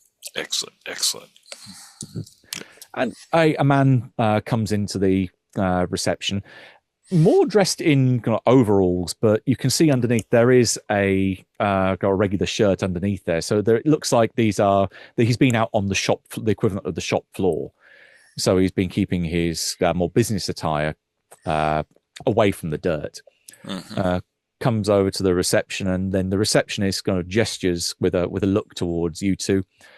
There's hello. I was called. The name's Jarek O'Drask. I'm the shift supervisor. Greetings. I'm Signac 632, and with me is Auditor Lorenovich of the Administratum, and I stick out my hand to shake his hand. To shake? Oh, yeah. He reaches forward. He's in his 20s. Right. Doesn't look like he has much by way of muscle. So with your augmetics, you easily you can tell. Yep, the flesh is definitely weak. Give it a little bit of a squeeze. You know how some people will just give you that strong handshake to establish dominance. You have dominance over him. Yeah. He goes, we are here conducting a unannounced audit to check on your manufacturing and on your workers' absenteeism or lack of absenteeism. We would like to check your books and all, and we were already put off by not being the forms not being filled out properly for the previous shift supervisor passing, and the forms did not reach all of us. Oh, well, poor Halric Einfell. Yes, we did submit the reports. This was about 3 weeks ago. Oh, 3 weeks ago. Oh, yeah. Good. Then, of course, you submitted the follow-on report, the report on what you did with the body, and using the carbon paper that was provided. Yeah, I mean, what was left of the body, it was very, unfortunately, he did prove to have a very unintentionally ironic name. He had a whole consignment of iron ore fell on him in one of the warehouses and literally pulverized him, flattened him. Was the iron ore damaged? No, it takes a lot to lot to damage the goods. Good, excellent. Was you said an accident? This was thoroughly investigated as an accident. Why wouldn't it be? You can give me exactly. You can give me intuition human. Okay, both of you. All right. -0. -6. I rolled 95, so... Abraham, this guy is as honest as the day is long. He is not hiding anything from such upstanding members of the administratum such as yourself. Signax, is he hiding something? It's at the minute you're kind of on the fence. Right. Good. Well, shall we look at your books on your workers' schedule? Yes, by all means, follow me through to records. Okay. Yeah. And while you guys head into the records room for some fun and riveting time there, going around the room. Interrogator, were you going somewhere on your own, or were you taking someone with you? No, Kali is with me. My intention is to go down, and I want to go.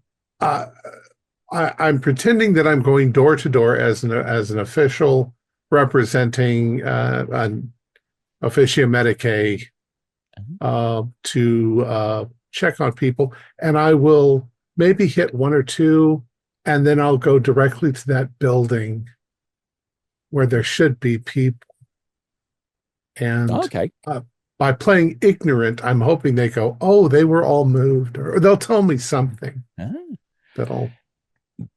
Well, and, my role is support staff for you. Should I have an empty crate to carry or something in case we need to hand out food rations? Or yeah, we'll say that we grabbed some of that on the way. Just, but you're also there for protection. Obviously, we're in not the best areas.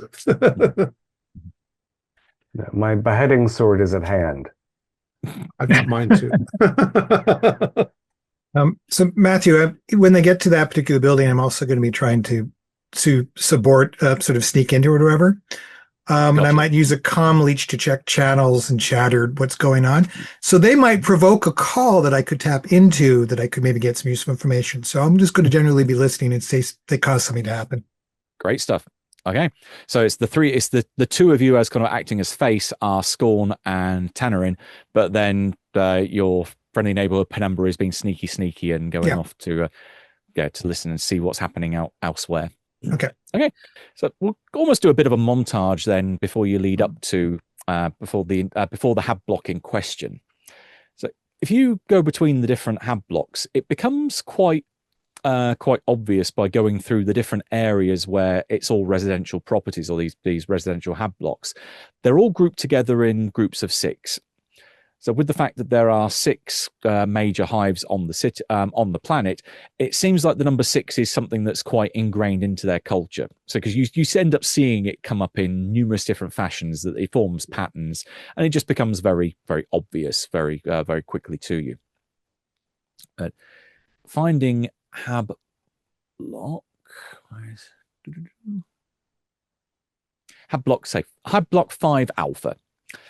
Up until maybe to 2 or 3 that you visit before you get there, you're finding they're all very much of a muchness. They're all fairly dirty. You've got multiple generations of the same family living in the various different domiciles. And you can have usually 3 generations. You'll have the grandfather, the grandparents, the parents, and then the kids that they're raising, all working together to the point where they work till they drop, because it's their existence to serve. And for the majority of the Imperium, that is exactly what the population does. Smells a lot like synthetic cabbage soup in these halls. Yeah. Again, also that familiar, nice aroma of corpse starch as well that's provided. And even while you're out and about, you may even notice the likes of the corpse guilds. That there'll be individuals in black robes moving around, usually in pairs, that are not seemingly going to particular places, but just keeping an eye out. And maybe if you overhear conversation, just making they're asking, say, has anyone died here recently? Because corpse guilds, for those that are not familiar, they reclaim the dead, so they can be made into the corpse starch, which is then fed back to the living. Toilet green. Yeah, it is people. Right. But yeah, you're getting the fact that everyone here seems fairly content, as baseline as they can be in such horrible conditions. I mean, they accept they serve and they exist to serve the Emperor, but yeah, you're not really picking up any kind of resentment or dissatisfaction. The only thing that does seem a little out of place for some is that there are whispers that you hear of some referring to what's called the living shadow.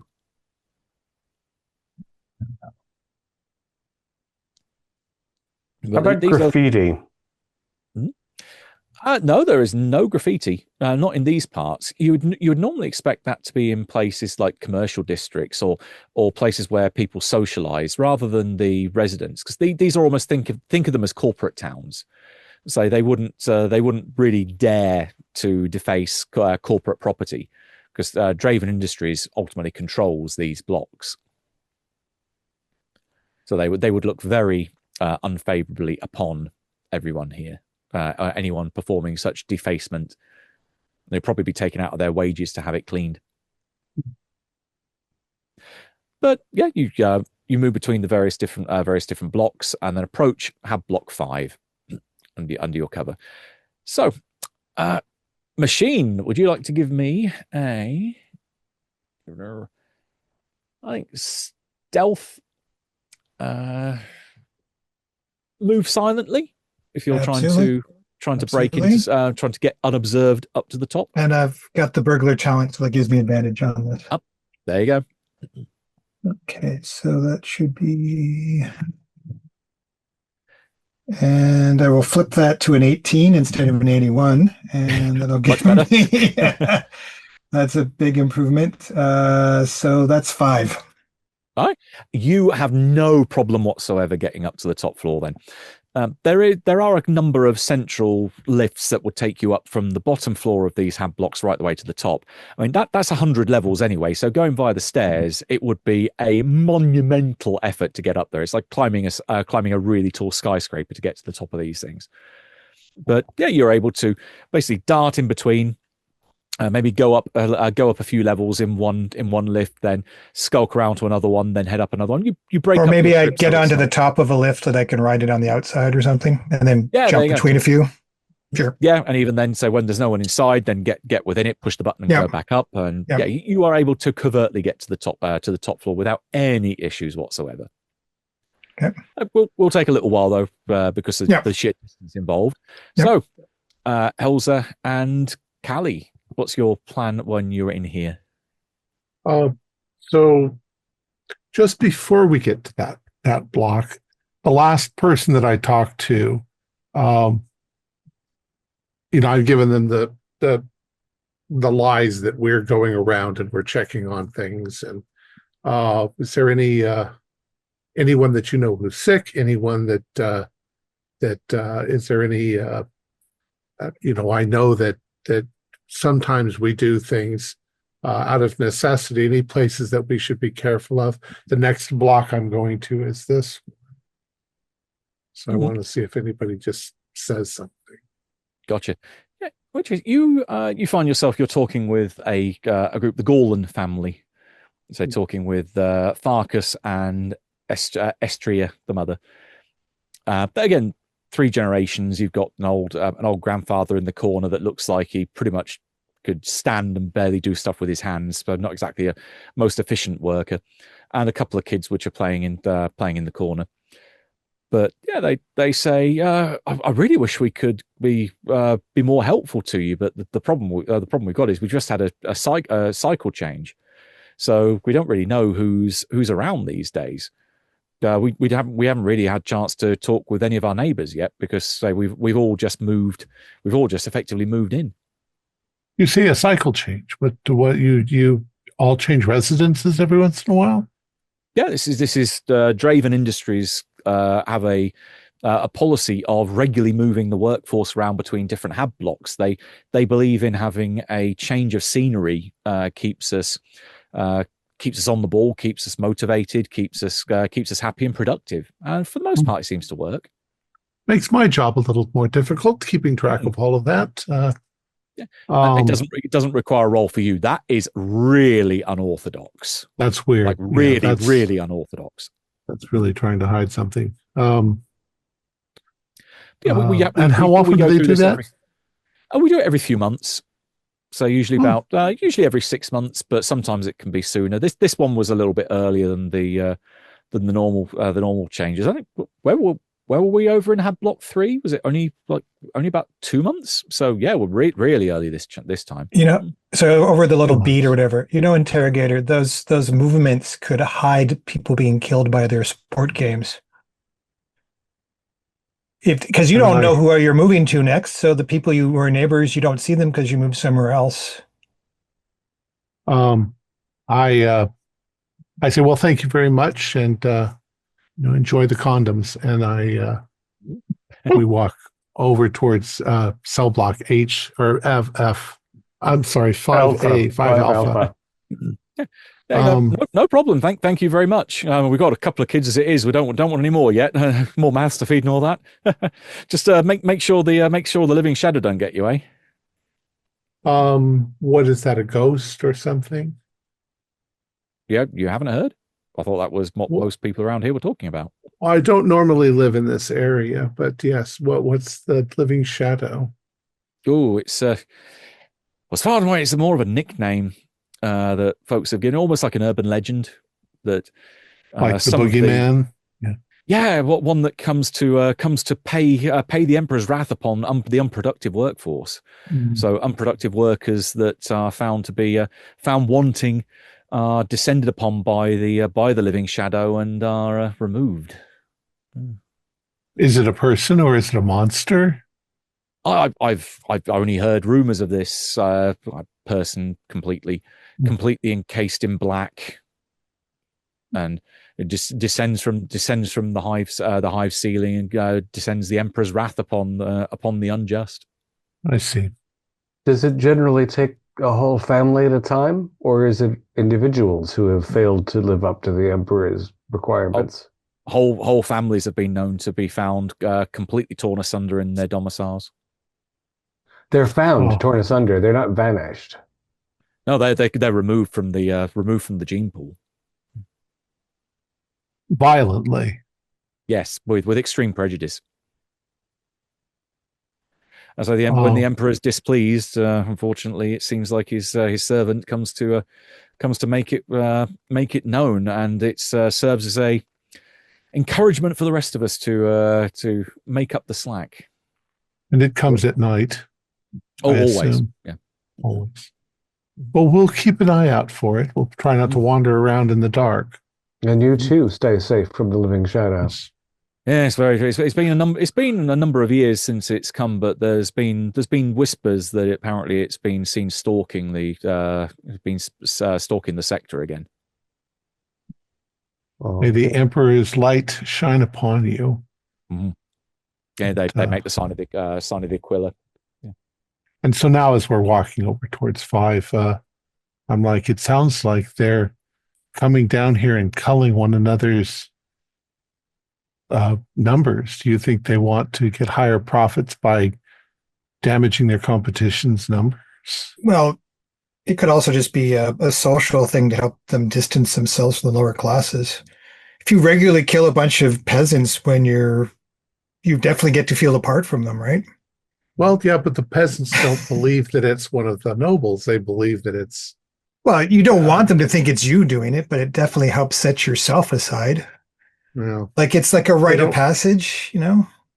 Well, I get the whole hunting people idea. I mean, I get I don't approve, but I don't think they're doing those sorts of numbers. I think these teenagers are picking off a handful of people at a time. If the Draven house is wasting resources that belong to the Emperor, moving people around, shuffling peasants to hide this activity, I think it's House Draven that we're worried about. It's not a teenager picking off a handful of serfs. Well, they're doing it for obviously moving them around. It's obvious they're doing it to cover up the fact that they're getting rid of them. If they were just taking the old people, then you can take old people all you want. If they're clearing out residential areas for high-end luxury or medium-end luxury fun buildings, that's the odd thing. It's not killing a few peasants. Nobody kills peasants. In the video, that man was beating that woman. He was probably murdering that woman because they were all getting off on murdering the people in that. No, she made the mistake of laughing at his John Thomas. That was her problem. That's what he said, but if they're disappearing, then they're getting rid of them. Well, let's go get to. I wouldn't be surprised if we get to 5A Alpha over here, and there's people living there. It's been months, but she said that they moved them around just 2 months ago, which would have been right about the time. Just after the footage. I think the footage was 3 months ago, right? So footage was 4 months back. Yeah. Okay. And she said it wasn't unusual that they did it so soon. What I'm curious about is whether there's any external indications that this Hablock has become a temporary casino/orgy house. Because if you want people to come and pay money to drink good liquor and smoke low sticks, then they have to be able to find the place, and it has to be off the records. So I wonder if there's a little insignia of some kind. A subtle flag or the rich people just tell each other, we're going to have a rape, orgy, murder party. Don't they usually do that at their own castles? Why would you do it in your own castle? You do it down here where you can just... It's some intermediate class imitating the rich. They like to do that. No, let's check out this building. I bet you there's people in it now. Gotcha. Right. Callie, as you raise a very good point there, you can give me a logic investigation roll to examine effectively what you can consider a crime scene. What about something I'm good at instead?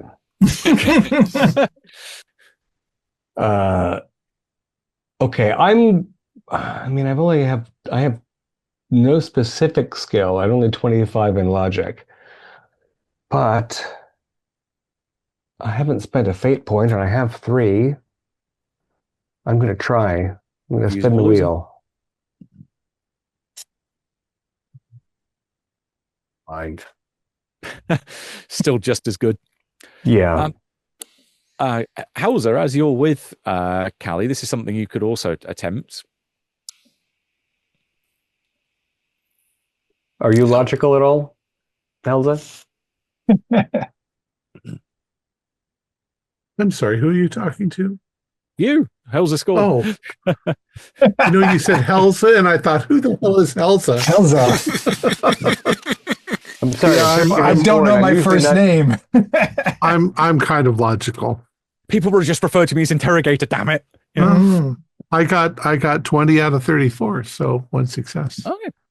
In which case, then maybe as Callie is expressing frustration, as where the hell are these signs? People have got to put some kind of notice up here to affect, like you said, like gang signs or subtle indications that there are like brothel here. Go up this way. You suddenly, well, not suddenly, but after a few minutes of looking around, you understand why Callie is so frustrated. There are no signs. There is nothing advertising the fact that anything illicit is taking place upstairs, which indicates this is not publicized in any way, shape, or form. Whatever is being conducted up there is within a very tightly knit circle. They're not looking for punters off the streets. This is a private thing that's going on. Yeah. With pretty deep pockets for getting, I mean, nobody wants to come down to level 75 if they've got deep pockets. And maybe you're right. Maybe it's very depraved what's going on. I don't know how much history you have, Kali, but there's a very famous case, at least it used to be, called Jack the Ripper. He would go into the slums and murder prostitutes for the fun of it, I guess. And it's speculated that he might have been a member of the nobility. And he was just crazed, insane. If somebody's running a murder brothel, I mean, let's check out the building let's knock on the door, see if there's somebody in an apartment. I'll stand behind you and look scary. You start knocking on doors in the appropriate hab block. At the time, then Machine gets to the top floor. Mm-hmm. It does not require any roll for you to realize the fact that this whole floor is completely habited. There are the sounds of innumerable families occupying domiciles all around you. You can see the coming and going of folks either as they're coming or going off shift. There are the sounds of life and general family activities passing by. None of this strikes what you have seen. It's a floating party. It's moved on. I'll let you guys know. Yeah. It's regular life. Nothing here. They're doing it for the kicks. I don't know. So that said what, Matthew? That said, you can give me an awareness sight roll. Okay. And if that fails, there's another roll you can give me as well. Okay. I'm wondering if there's any indication of what happened in the interim. 2. Success level 2. Oh, right. Great. In which case then you notice, as you're looking around, just taking in, even from, you're moving relatively stealthy, but because there are so many people here, it's almost like you're trying to move in such a way that you're not bringing attention to yourself. Yeah. But you do happen to notice there is a guy which is leant up basically in the doorway of one of the domiciles with low stick hanging between his lips. That's basically just taking a breather, and he's in such a position where he can see the main elevators or the main lift doors from where he is. And you notice that he's done his best to not make it apparent that he's seen you, but he just flicks the low stick down into one corner, and then ambles on back into the room and closes the door behind him. You can now give me tech security. Oh, I do have that. Okay, I have a specialization in it. Made it by 4, so 4 success levels. With your comm leech, you pick up a squawk as the only transmission coming off this floor, because otherwise there is no communication signals coming in or out of here, because why would there be? It's a normal place. A worker's residence. You hear a quick squawk that says potential snoop, and then it goes click. Right. Okay, I'll warn you guys. They're going to be They're on the aware. they're aware. Well, they're aware of you. They're aware of me, but they're going to might be nervous about you. But the fact that even if the party's moved on, if they leave people behind to watch the places they used to have the party, they're very organized. That's a level above what you'd expect.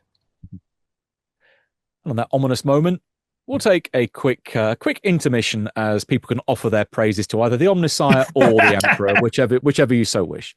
I worship the porcelain god. That sounds almost like heresy. Be careful. On his throne. Porcelain is a machine substance. I'm sure it's okay. Yeah. I'm about to go make some libations. Yes. 5 minutes later. So, with our devotions to the Emperor made, may his light shine upon us, and we shall proceed. So, you've had this throne drop moment that, you have evidently been noticed, and yes, as you state, this implies that there is a pretty good degree of organization of whoever is at work here. So I will retire from the scene, so I'm not an obvious person for him to pay attention to. Mm-hmm. Although, if they're still going to follow their plan, I'm going to keep listening to the comm chatter because maybe I can track where he's sending his signal to or something. Gotcha. Well, go ahead. Once we know that there are people in the building, then I don't think we're going to find anything here. Okay, so we can just retreat then? Is that what you'd like to do? They've cleaned everything up and moved new people in. So even if there was some sort of evidence, it would be gone. But if they're maintaining a presence, we might be able to learn something from that. Maybe they're rotating. Maybe, if Draven is running it, for example, maybe they're just going, through a cycle of 6 habs every 12 months. Yeah, they like 6, yeah. And so we could see if we could find a hab that's now I don't know, maybe that's what we'll do is look for other how many habitation units are there in the area? Probably hundreds. Definitely, they're in groups of 6, so there's going to be at least 36 that you probably more likely upwards of 60 overall. Each of them being 100 stories tall. You have thousands upon thousands of potential workers' rooms, etc., to search. Yeah. Not too long. I've had 4 months to move everything in. I mean, they don't suspect that somebody knows, except now they might. But who are they worried about finding them out? If it's Draven, why would they care? So who are these people? I don't think they're either house. I think they're another party. If they're the locals, remember what we were told about the kind of people the locals are. Mm-hmm. They tend to be very independent and very, maybe they're working for Draven and they're embezzling. That's probably a good guess. And then fixing themselves up with chrome-plated weaponry and prostitutes and wine and everything else. The thing is that if Draven is doing this weird housing swap, if that's at House Draven level or Draven Corp level, then they are complicit because there's no other reason to be.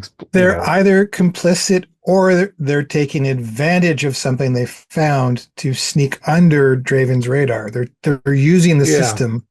They're using the system. So they might still not be House Draven. They could be somebody who's figured out what Draven does for some other reason we don't know yet. We got to keep that open. Do we know who built these hab blocks? Was it Draven Corporation? Yep, Draven Industries did indeed build all of these because this is, like I said, corporate town. Yeah. They control. That's what I thought. Yeah. Mm-hmm. Okay, all right. I also tell them about you're going back centuries though when this infrastructure was built though. Yeah. I tell them also about this legend of the living shadow, and everywhere we've gone in all of our adventures, there's always been some rumors and spooky. These people are easily spooked, but it did feel an awful lot like culling the weak If they're not giving enough, Signax will probably figure out if there's a weakness in the workforce. They simply get rid of the old people or the surplus or whatever. If I remember right, Machine got quite a high number of successes to learn about the Spira hunting activities. Yep. I will throw this in as a freebie for you. This is exactly the kind of urban legend that spreads amongst the people that are being hunted. They don't know it's nobles doing this. All they know is someone in black descends from the sky, and then people end up dead. This is exactly the kind of urban legend or cover story that starts getting promoted specifically in the wake of these kind of hunts. Yeah, and they somehow connect it to the Emperor because that's the most powerful being in their universe. So the Emperor's displeasure. I mean, what else could it possibly be? He wouldn't allow a demon to come and do this, so it must be him. But they're not frequent. They're every few years. So as we say, possibly tied to coming of age rights for young nobles. So they don't do it every 6 months. The nobles aren't breeding that fast. Probably do it every time a noble comes to age. Like a birthday. And the thing is, the son didn't get to do his coming of age ritual unless he did it later. Right. Well, so he still wants to do it. All this was one particular hunt was interrupted. Just one particular hunt was interrupted, yeah. I assume he did another one. Yeah, maybe he did. Yeah, okay, probably. Yeah, all right. They just didn't show us the video. They didn't intercept that video. That was their own video. Yeah. Yeah, unless the nobles themselves are superstitious. And if your son doesn't do his initiation, well, he's failed. He's not suitable marriage material. Yeah. But the thing is, they're also a bit cowardly because, I mean, they're going there to kill people, but there's one guy with a gun. Oh no, we can't fight. Like, that's really, they're just looking for defenseless peasants to kill. And lots of them. Yeah, and lots of them. This was sparsely populated. If we only saw 2 people where there should have been dozens, probably. It's definitely not a warrior activity. A warrior wouldn't be scared of one person with a gun. They would go, oh, there's someone to challenge, So, but the guy they found also was not from any noble house. No, as far as we could tell from how he looked. So. Well, there's a mafia underworld in the Warhammer 40k universe. Oh right? Yeah. But what are they? Is there no? What are they called? They're infractionists, but that's to think of them as the mafia. That's a very generous overestimation of their capabilities. Okay. They are incredibly fractured and very local. There's no overarching organization of the underworld. It's very planet by planet, even sector by sector or hive by hive. There's no big organization here. Okay, all right. So this is just the local version. There could be a local gang that's taking advantage of this situation easily. What, did I miss this, or when did this rotation of hab blocks start? How they said about every 6 months, but yeah, I'm sorry. But when did it start? When was the first time? Was that years ago? Was that millennia? That you didn't. They might have always been doing it. We don't know. Yeah. Okay. But that could be something that, for those of you that are listening in over at the riveting exercise of the the records room, could be something you could learn from there. But Machine, as you are descending and coming out of the area, you pick up another signal replying to the first one that says, "No Snoop here. Where did you see them?" And then the other one responds a couple of seconds later, "Lift 3." Which is the one that Machine you came out of. Mm-hmm. So, yeah, at which point, the responding voice keeps it very brief and just says, well, they're not here now. Right. So there's another observer somewhere. So I should try to see if I can find them. So I'll sort of sneak around and see if I can find whoever might be doing it, because that could be someone I could track later. Yeah. And you could use tech security to then basically almost triangulate where the signal's coming from. So if you move around and listen into their discussion back and forth. Okay, I'll do that. So, Kali, how do we proceed? What do we do? We don't need to keep pretending that we're medical. We can just What are we hoping to find now? 5 levels of success. Well, it's on. In which case, that's still the top floor, so floor 100. But instead of overlooking this one particular lift, it's looking at the next major block over. So if you've got 2 major elevator hubs, you've got the east one and the west one. You've got basically there's one person looking over each set of elevators. Okay. Well, they've got to rotate or do something. So I can just try to follow one guy and then tell you where they go. Yeah, that might lead us to somewhere. With that, if you scout the place out and so you know which rooms they're based in, they don't seem to be moving. They seem to be very much they're sat there doing a job. Okay, they're permanently stationed till the next time. We could interrogate one. That's not. Yeah, that's a thought. I think that interrogator Scorn, we might as well look for physical evidence in the hab that has been reclaimed. And we can go in with authority instead of trying to be sneaky and just say, we know that there were crimes in this space. We want, you're not under suspicion. We just need to inspect this area. And so do you want to take the lift up to 100? That's where he looked through the skylights. Yeah. Okay. Wonder why they would use the top floor where you could see the skylights. I mean, maybe it's just less unpleasant than floor 20 if you're going to have an orgy. How many people did we hear at an orgy? Was it 6 or 30? You reckon there'd be easily a couple of dozen, but scattered between adjoining domiciles. So that's still like dozens of families which are missing because otherwise those rooms would have been occupied. Yeah. In which case, we'll leave you heading up in the lift to get to the top floor, and we'll cut back to the world's most riveting spectator sport of archive diving. Okay. So, we're kind of going through it, and we've had our Vox speed in, so I'm gonna ask to see the list of workers, at the normal worker rotation time. Do the names change? Gotcha. Okay. When you mention about worker rotation, your supervisor Odrask raises both eyebrows. I wasn't aware that you. Well, of course you're from the Administratum. Of course you have access to these records. It's just not many people are aware of our practice because I understand it is a little unorthodox. A little is a quite the hyperbolic understatement, is how we will put that. He smiles and nods. Right, to go through all the paperwork. Look at that. Yeah, give me logic investigation. How are you on that one there, Abraham? Probably not spectacular. All right.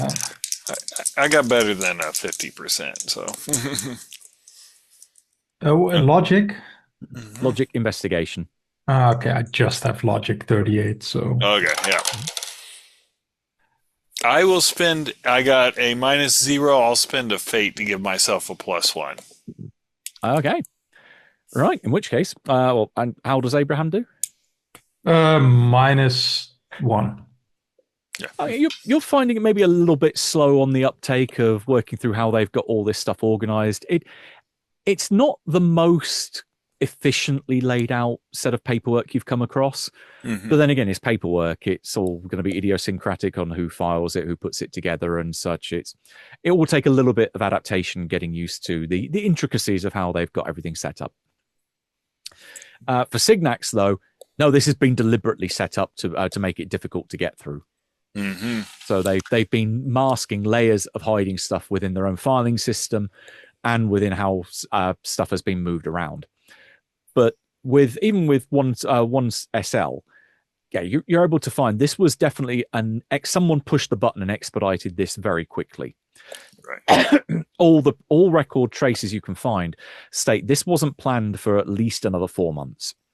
Right. But it was planned to happen in 4 months. And it looks like a regular 6 month, again, that number can back up again, a 6 month cycle whereby they move around the workers, not just within the same sector, but adjoining sectors, or maybe then skipping a sector, completely moving them to other hab blocks. But the key thing is no two neighbors are next to each other.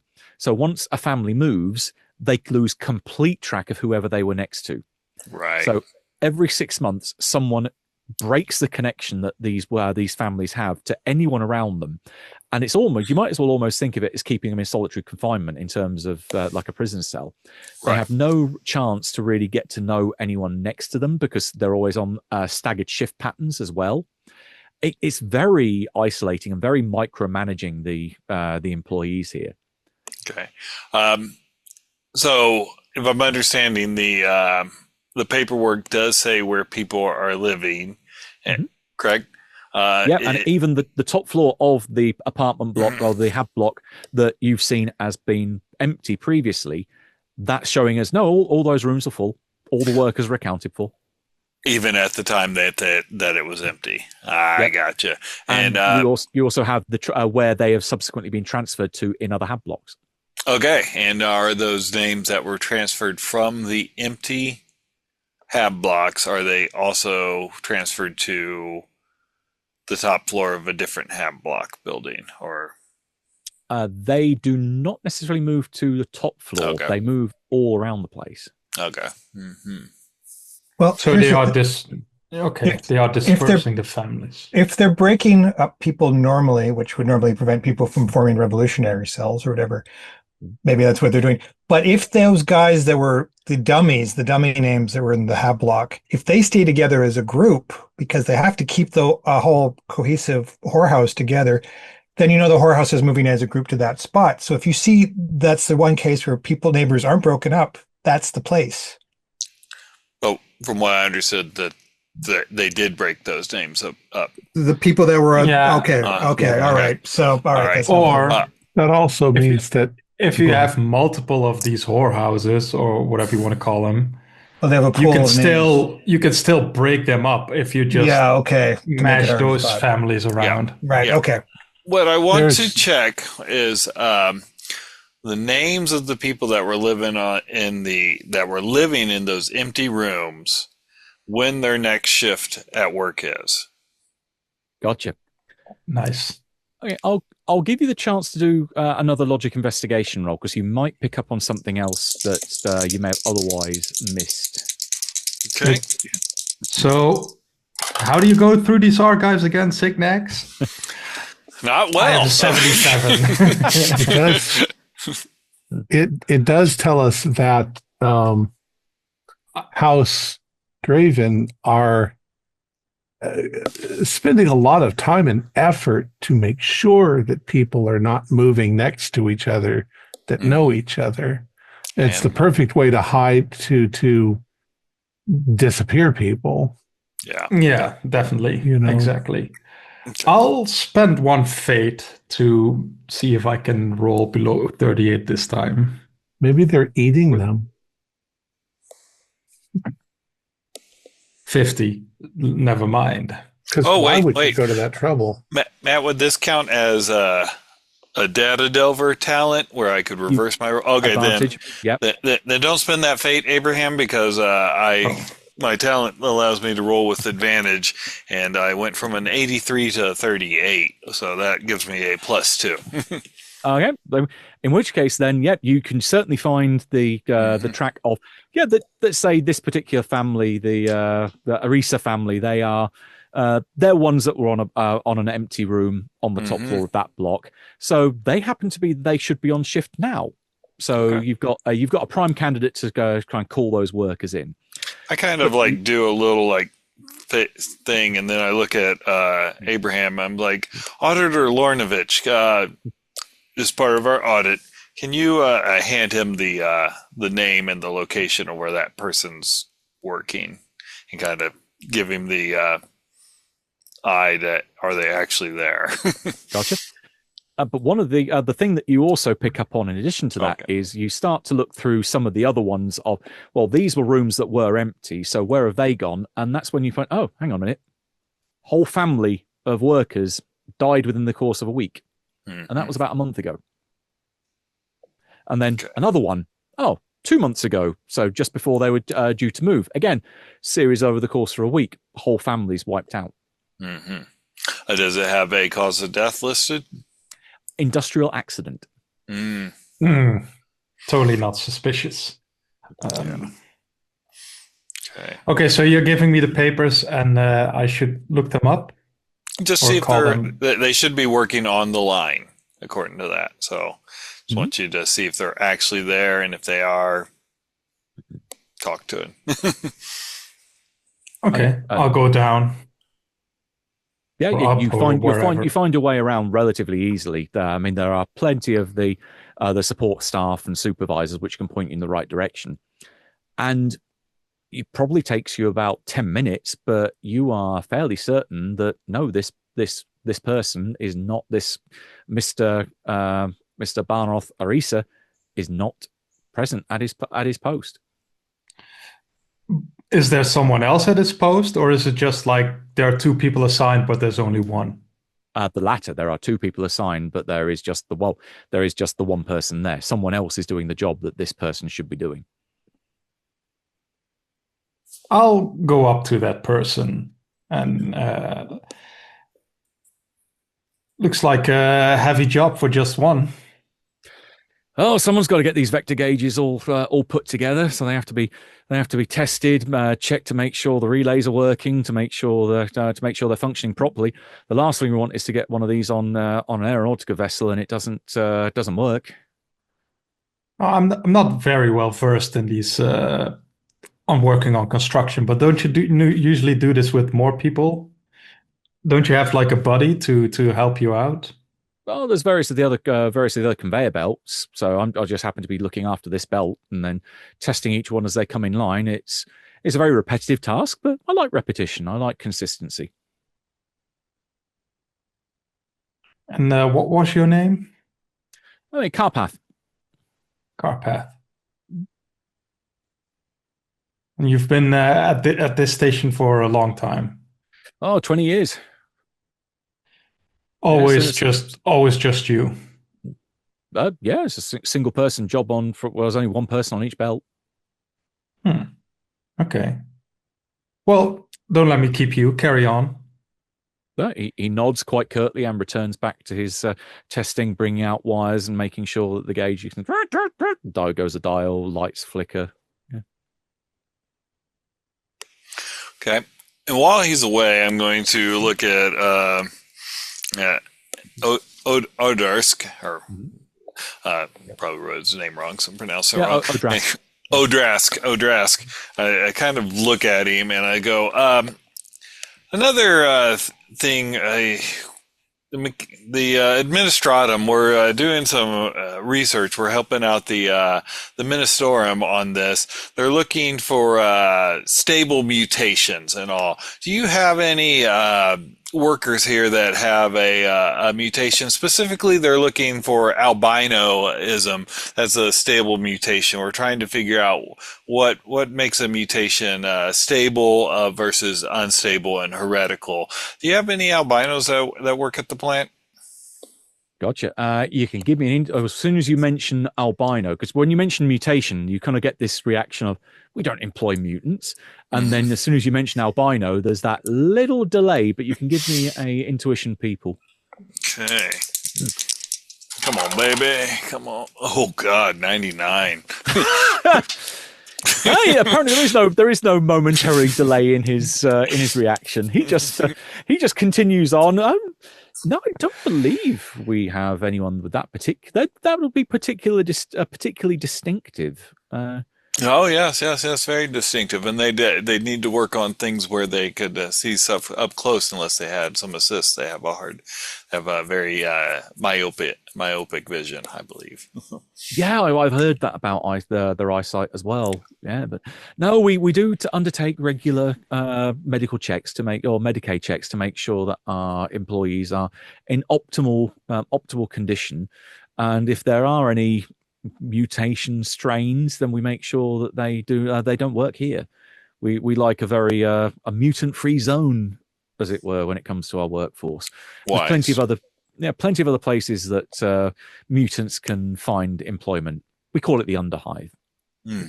Wise choice. I believe you because I rolled so bad. 99 says yeah.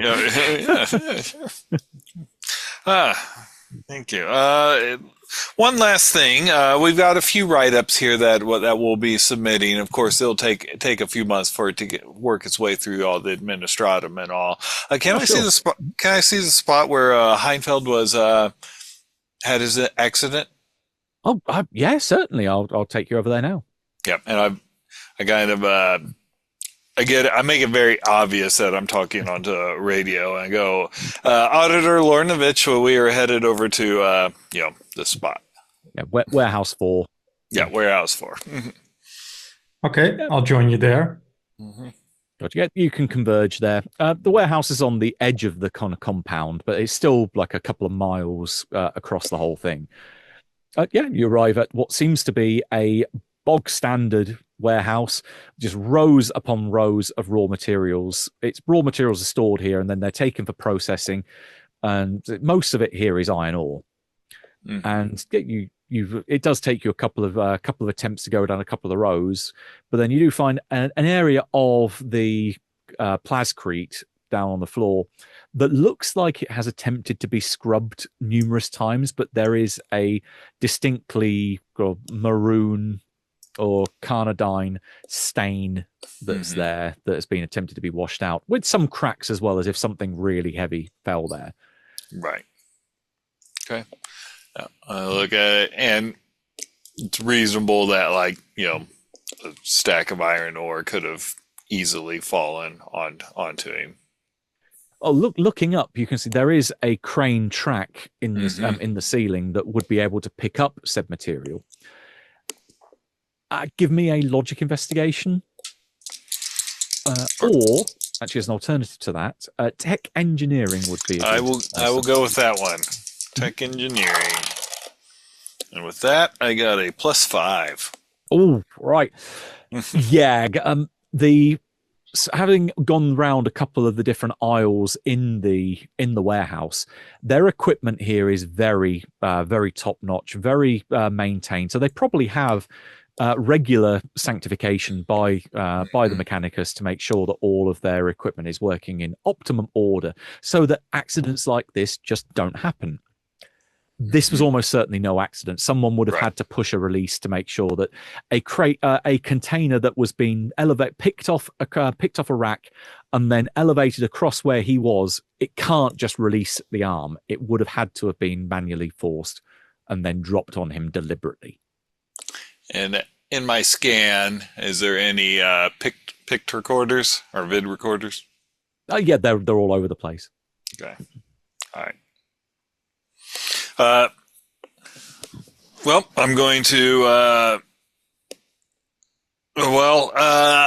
yep, I can see that how this accident could happen, but unfortunately, since the administratum was not officially notified in the triplicate form and all, we're going to need the vid of the accident so we can close this out or not. If we are unable to achieve that, to acquire that, because it's been overwritten, there will be we'll have to levy heavy fines against the corporation.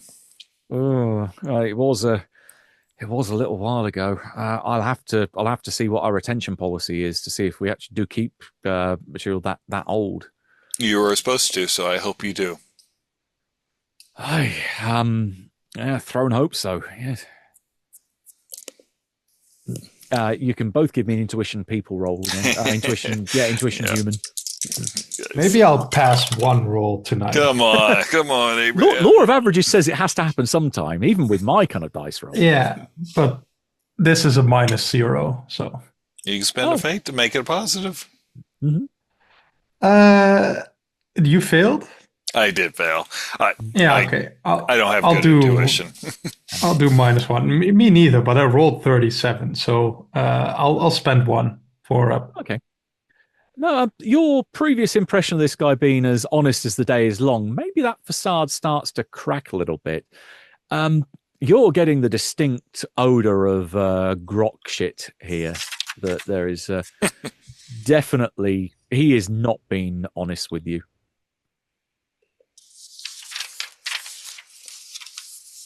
Just in general, or mostly about the footage this time? Specifically the footage, but it now makes you think, well, if he's lying about that, what else has he lied about? Yeah, of course. So I kind of try to give Signax the elbow from this guy is full of shit. Mm-hmm. Oh, I kind of look over and nod, and then I go, well, thank you for helping us out. I would like to give the oh god, I just drew a blank. The machine blessings to your data storage and all. If you could show where that is, I brought my sacred unguents to. Yes, by all means. I don't see that being a problem. In fact, we need to head that way anyway to see if the pick footage has been made available. Indeed. Yeah, he starts leading you off in that direction. So back into the main body of the compound, into the support haven structure. Okay. And you're led through into effectively what would be like the database or mainframe storage and into security, at which point he sits down after having relieved the technician on duty and says, I'll take it from here. I'll see if I can find the relevant footage you require. And yeah, he starts navigating through and says, he basically starts to make small talk as he's trying to work his way through. You can both give me tech security rolls. Yeah. He's doing this. Come on, Abraham. Oh, yeah. 80. I got a +2. Oh, Abraham is just completely going, this makes no sense. What the hell is he doing? I just know my guns, and that's, that's my life. True. But yeah, Signax, as you're standing over him watching, maybe preparing your unguents to perform any sanctification ritual, you notice that from the list of file names that he's going through, there is a very definite gap in a particular area, and he just skims past it repeatedly up and down as if he's trying to search in that area. And he looks, or does his best impression of looking kind of doing that plumber's intake of breath between gritted teeth and going, it looks like I may have to report the fact we are going to be faced with a fine to the boss, because this is I think it's already been I think the retention period has already expired, so it's already been automatically deleted. With him saying that, I'm pretty annoyed with him. And I'm going to take my augmented arm and the keyboard he's typing on, I'm going to kind of slam it down really hard onto his knuckles to try and smash in. And it's going, how is this not deleted when it's obviously older? Give me presence intimidation. Okay. But he notices that Keith is really good at this. Yeah. I got a +1. Okay. The guy suddenly rattles. That composure that he's kept up until this point definitely falters, and he is genuinely scared. He starts to sweat. Look at it. Don't hurt me, okay? And he looks down at your hand with a definite degree of worry, looking at the rest of his not muscular frame, thinking what damage you could do to him if that had been his arm rather than a keyboard. Right. And then I'll just kind of I assume I'm picturing him, he's like in a rolling chair, just kind of pushing back toward Abraham. I was like going, restrain him, and then I'm going to try and go into like, the recycle bin or whatever in the mainframe and see if I can find it myself. Gotcha. So now I've seen their file naming structure and everything. So yeah, and you know the gap where it was. Mm-hmm. So, yeah, give me tech security again. Okay. I will spend a fate to reroll. All right. I got one. Oh yeah, that was a good reroll. That is a +5. Wow. Okay. Yeah, does not take you too long. It has just been moved to the equivalent of a recycle bin. It's been a cursory delete, and they were just going to then wait for the normal retention of files to kick in, and then it would have been permanently deleted after that. Okay. But that has not subsequently happened as yet. So you find the footage.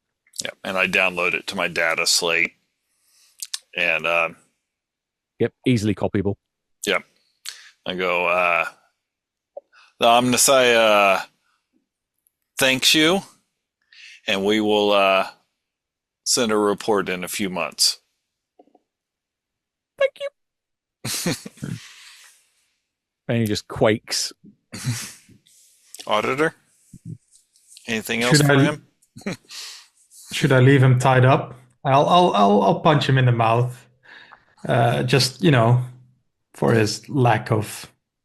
Yeah. When you go to punch him, you can give me an presence intimidation as well if you want. My presence is 25. I'm not a 84. I'm not a very intimidating.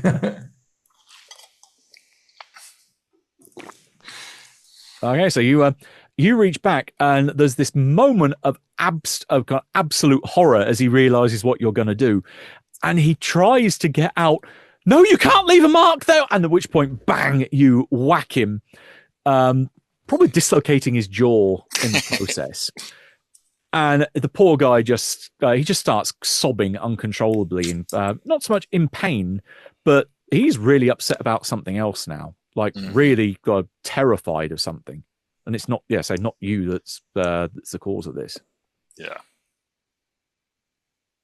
What are you sobbing about? Quit your sobbing. You've just killed me. Well, if you don't do your work properly, maybe that's what the Emperor wants. Who's going to kill you? More want to kill me. You just if they think I've been got to or tampered with, or that I've come under suspicion, they'll just take me out. I have Morn. We could provide protection. I have some contacts that we could put you in with, and they could possibly get you out of here. But we would need information from you provided for them. All right, you want to give me rapport, and it depends. Are you being deceptive at this? So are you kind of leading him on, just promising this without any intention of going through with it, or are you making a genuine offer to him? I was making a genuine offer to hand him over to the interrogator and let the interrogator make the call. Okay. In which case, make it rapport haggle, but I'll give you a +40 because you've kind of said the magic word of "we will provide you protection." All right. With a +40, that's a +5. Oh, there you go. Yeah. In which case, he kind of nods very frantically. Says, "Yeah, just get. You need to get me out of here before she finds out. Otherwise, I'm like I say, I'm a dead man. I'm willing to spill the beans, but yeah, just get me out of here." Let's go. I actually delete the footage that I downloaded from the mainframe, so like if they go back and look, they do think it's actually gone. Gotcha. An actual delete, not a move to the recycle bin. Yep. But you still got it on your data slate. Yep. And then we'll just walk out, and as I've experienced, if you walk out and act like you're doing what you're supposed to be doing, people tend to assume you are. Yeah, I mean, the receptionist might look a little bit. Kind of, oh, you're heading out. Oh, was something happened to poor Mr. O'Drask's face? But she just shrugs and just continues looking down at her feed. Standard Work-related incident. Common, yeah. Yeah. Yeah, you're able to leave the manufactorum without incident. Otherwise, Yeah, we'll vox the others, let them know that hey, we're done here. Right, back over at the block. We were listening. Yes. Do we want to, interrogator, do we want to look at that footage before we go upstairs? Just in case there's any facial recognition questions? Yeah. Can Cygnus send us that a link? Yes, that we can see it. Yeah, you can get that sent over to you pretty easily. Yeah. Okay. So we watched the whole thing. Yeah, it's a very very quick and easy thing to describe. Basically, Ironfell is a man that was in his 30s, wearing a relatively bland grey set of robes, befitting of his position as more of an administration rather than administratum, but a support staff for the manufactorum. Seemingly walking to this particular area, but then looking a little confused as he looks around, taps a vox bead in his ear, and he said, "I'm here. Where are you?" And at that point, bam, from above goes the crate, as if someone deliberately led him to this point, as if, "Hey, I need to meet you here for some reason," and then smack makes him into a pile of iron ore pizza over the ground. So there's a small underground criminal organization down here that's doing this. And from what Cygnus just said, it sounded like a woman's in charge. Yep, by the name of Morwen.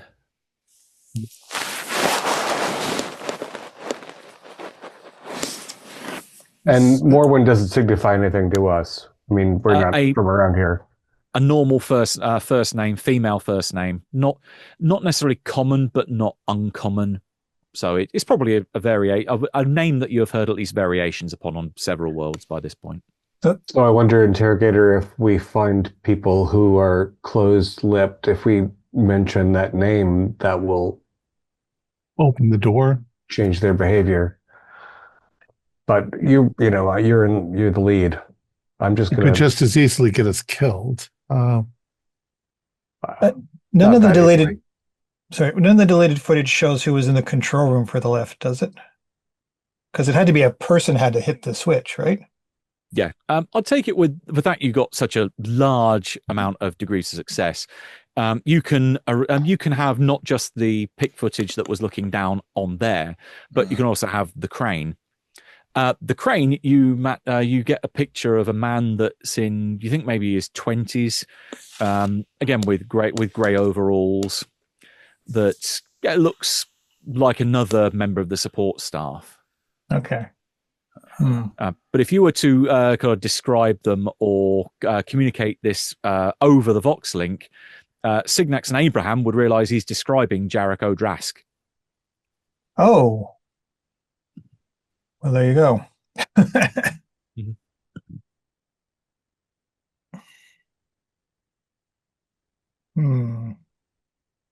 Who's well, that's one way to this? get a promotion. Yep.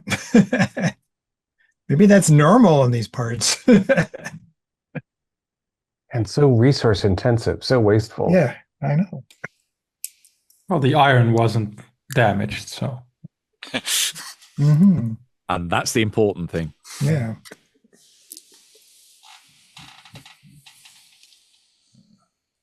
Interrogator, how do you want to go forward? I don't know. I'm thinking. There's so many possibilities. There could be another organization down here that's taking advantage of the way the Dravens are organized or run their business. Mm-hmm. It could be that both the Dravens and the Valkyran enjoy a little sport of hunting and torturing and misusing. And it could be that they are rewarding a group down here for organizing it all. You know? It's to me, it feels kind of like a revolt of the middle management. Like they're the people in the position to know how to maneuver things, but they're also denied the luxuries they see above them. And so they're taking advantage of where they're situated to create a situation to get them those luxuries and to have what they want. And so it's below the level. The house doesn't know about it, and it's not the bottom people; it's the guys in the middle that are doing this. But how do they get away with it without the common folks here figuring it out? Well, they're shuffling around for one thing. Yeah, I mean, who actually instituted this movement order? Is it middle management or is it further up the chain?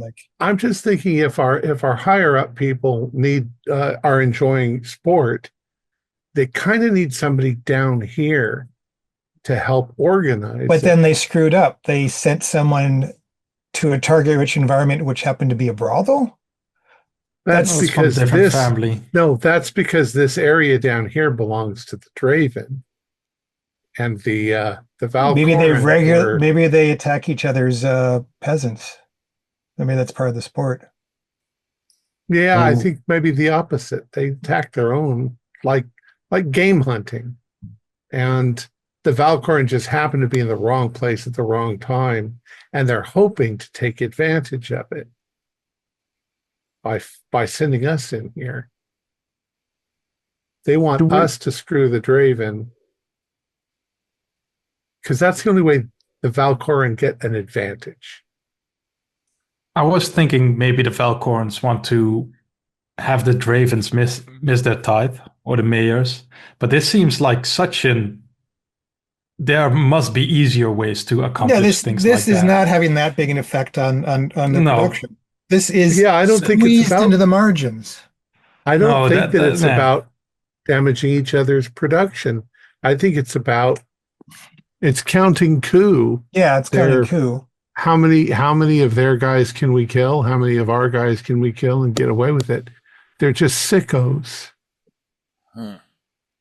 Well, the guy you've brought in for interrogation, he must know something about this Drax guy or whatever. So we got we want to take him up a couple floors or to talk to him. Oh wait, or a couple levels, because I don't think we don't got a safe house down here. You can take him into the private mag lift. Yeah, let's get him out of here. You're guaranteed that's secure. Yeah. But the families might be watching those mag lifts, right? There is that. The problem is, what do we do if we find out the families are just fucking with one another? Pardon my old Terran, but well, they sent us to do the investigation. We found what we found. I still think it's middle management. I think we need to talk to this guy and find out who's pushing stuff. And I would remind us also that Signax earlier suggested we find out who's sending significant, expensive crates of recreational instruments to these tenements. Oh yeah, that's so. Because if we get a payment system, that might be helpful. That might. Do you want to go and look at the apartment interrogator, or do we want to move on to that question? I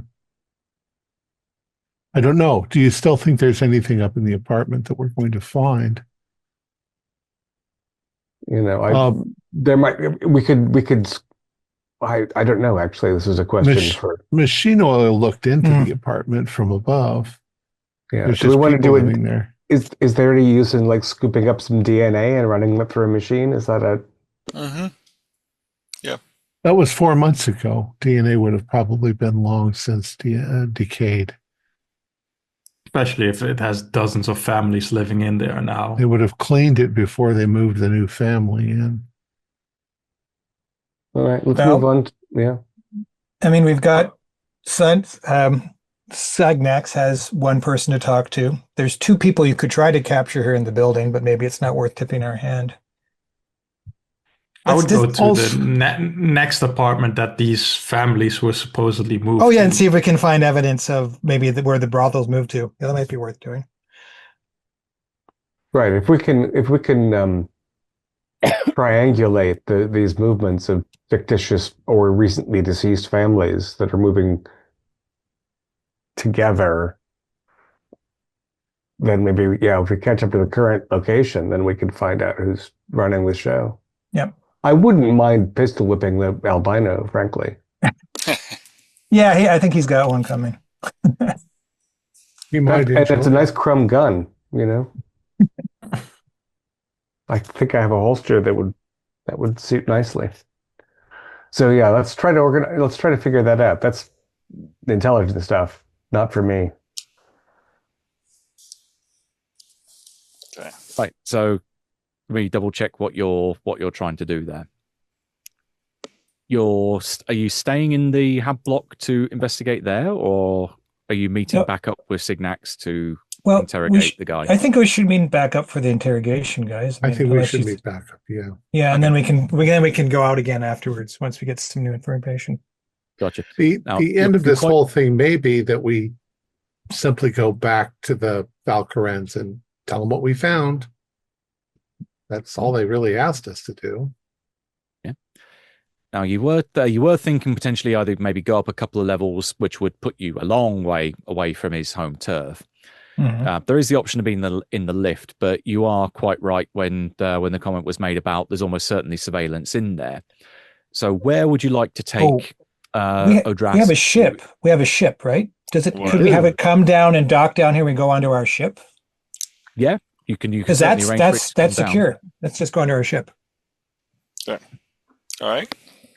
All right, so it takes a little while. They have to obviously to pull out, arrange for a docking port to be opened up for them, and that requires going through the proper channels. But again, with a certain degree of hey, we're administratum and we're here to perform an audit, it does open a lot of doors. So you're only waiting about half an hour. But we can cut forward then to you sat in a nice meeting room inside the minor void ship, with Odras looking a little bit more relaxed now that he is completely, as far as he's concerned, removed from any threat. Well,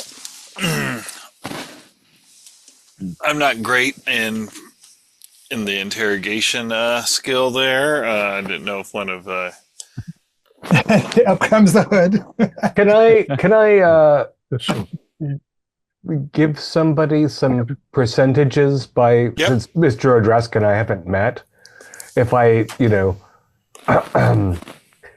help him to a seat and then start picking my thumbnail with my long, terribly sharp sword near him.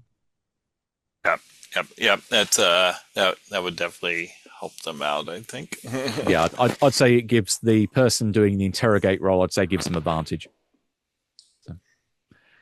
So yeah, with Carly doing the hey, I'm not gonna slice off my nails, honest. Who wants to go for a interrogate role? I guess I am the interrogator. Mm-hmm. Here. So presence interrogation. What does that look like? Presence, that's 50 points. Let's see what I get. Not to be sniffed at. What's the thing where we Advantage. can reverse the number? Because Carly gives you advantage. Yeah, you can. Yeah. Yeah. So I got an 82. I'll just switch to 28. Okay, So that's pass by 3. Yeah. Yeah. Okay. The guy sings like a songbird. So, Mhm. what is it you want to know? What the hell's going on? Yes. Who ordered the hit? Yeah, exactly. Who ordered the hit? Yeah, that's a. Oh, well, the orders came from Morn Rakarin, the head of this particular cell of the collectivists. The collectivists. More and Yeah, Wreck a win. So more win. Okay. Rackawin. Yeah, Morn Rakarin. Yeah, the collectivists are an organization or an affiliation of 3 different, not disparate groups, but 3 different factions that ultimately work to the benefit of each other. There's ourselves, which is the kind of the middle management part of it, are instrumental in this operation. We're normally referred to as the doctors. We take the documentation and doctor it so that everything appears to be legitimate. The cultivators are amongst the workforce. They identify other workers that can be made to vanish. The harvesters are members of the corpse guilds who then remove and dispose of the bodies and profit by the removal of said raw materials. Specifically the documents that we alter are that we show that these individuals are still alive, but the payments that they would receive via their normal wages and salary, we just change the account to which it's going to. So you have, or rather we had, quite a few hundred workers that are no longer with us that are now paying for a luxury, or ultimately amounts to a culmination of a luxury lifestyle to the rest of the collective. So they are literally what they are earning a luxury living by doing nothing. They get these money from dead men doing all the work for them. But we know that this isn't. They don't have an indefinite shelf life. That we have to make it that after 6 months, these people do meet natural industrial accidents, and therefore they then become officially dead, but in such a way that the bodies are completely unretrievable. They fall into acid vats. They get pulverized or crushed. But there's numerous different ways in manufactorums where this can be achieved. I'm sure you're looking at the mechanicus in the group. I'm sure you're aware of even more than we've been able to come up with. Oh yeah, but it means that we have ultimately a source of income from dead people to fund a luxury lifestyle, and two, the room that they would no longer need, we can make use of. So we circulate the workforce to generate where this blank floor appears every 6 months, and then they do with as they wish. They spend their ill-gotten gains either whoring away, enjoying the finest goods money can buy, in any way that their hearts desire. They literally give themselves over to whatever they want to do. They have the money and time to live almost as lesser nobles with the amount of money they can earn, because they're earning magnitudes more than they would ever earn as regular workers. And Ironfell got wise to your practices, so he had to be taken out, or? No, he was a legitimate member. He was a legitimate member of the collective, but because we had an incursion in one of our blocks that was put aside for use, had block 5 Alpha. It was found that one of the skylights had been tampered with, and there was sign that someone had broken in. If they saw something, that would be an immediate red flag to the rest of the group to say that potentially someone has noticed our activities. Shuffle everything around to make sure that all evidence of that disappears. And someone had to have the name put on the paperwork to have authorized that shuffling around. We made sure it was his name that went on the paperwork, and to then make sure that no one could question him as to why he'd ordered something that he obviously had not done. He had to be removed from the picture as well. And these people are completely and utterly paranoid when it comes to security.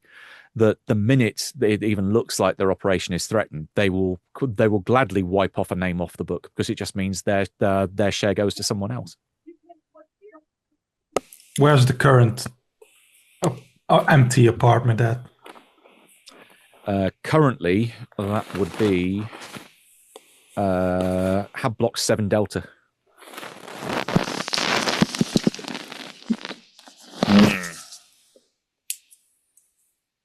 Somebody's rubbing against their microphone. Not guilty. Party in Hab Block 7 Delta, it sounds like. What do we want to do with this squeaky wheel? The guy's eyes just open wide, and he looks to Signax and said, "You promised me protection." Oh, You'll be protected. We can ship you over to the Militarum where you can see the galaxy. Because the color just starts draining out of his face. Or I've got a Forge World that I could send you to. We can't keep you here. Yeah, you go off world would be ideal. Their influence doesn't extend off world. All right. Well, you understand that we're going to have to keep you on this ship until we can get out of here to make sure you don't. Oh, like I was going to leave.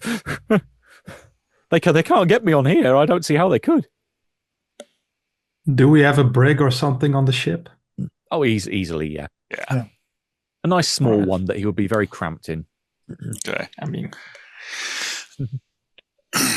once we get him in there, I'll mark the paperwork to label him for servitor duty. Well, what is that? Just out of curiosity. What is that? So essentially, because you can't have full-on robots, so they build robots, but they still have part of a human. So essentially, they lobotomize you, take out parts of your brain, and turn you into an automaton. Well, he is safe. He's just lobotomized. Yep. He's still alive. Yep. It's just the way they get around the artificial intelligence. It ain't artificial if it's a human brain. Yeah. Mm-hmm. Or 2/3 of a human brain, or yeah. So, gentlemen, what do we do about this situation? Well, what do we think that the Valkorans want us to do? And what do we want to do for our own satisfaction? I mean, I think we want to visit 7 Delta. I think we need to stop the inefficiencies. Being a mechanic, this is all stealing from the Empire. It is. It's stealing. It's making things much more inefficient. It is not acceptable. I think that the Valkorans and the Dravens both have access to militia far more capable of taking care of the problem than the 4 or 5 of us. Well, the thing is, they don't want this to become public at all, right? So they want to take care of these guys without anyone knowing, because it makes them look bad that this even existed in the first place. So the ones that, the Dracarans are the ones that are going to look the worst, because this is their problem ultimately. The Draven, right? The Draven, sorry, Draven. Yep. Personally, I wouldn't mind getting a little bit of that Amarsec for myself, and also that albino guy. I really want to. Yeah. I kind of want to make him suffer too. I understand where you're coming from. Can we get any advantage to our patron by doing this? Like, is there anything we can get out of this for the Inquisitor by doing something here? Rather than getting killed, is there anything we can get for him out of this? I'm just trying to think what our purpose would be here, rather than beating up that guy with the gun. The surface level would be that you would definitely gain the favor of at least one of the noble houses. The thing that's kind of a bit of a gray area, because none of you passed the roll for it, is really what is Valkoran's motive here, that you didn't really pick it up exactly what they're after. You have a feeling that maybe they have got an ulterior motive going on here, but you're not aware of what it is. So that's why I say at least one of them. You either get the Valkorans and the Dravens, or one or the other.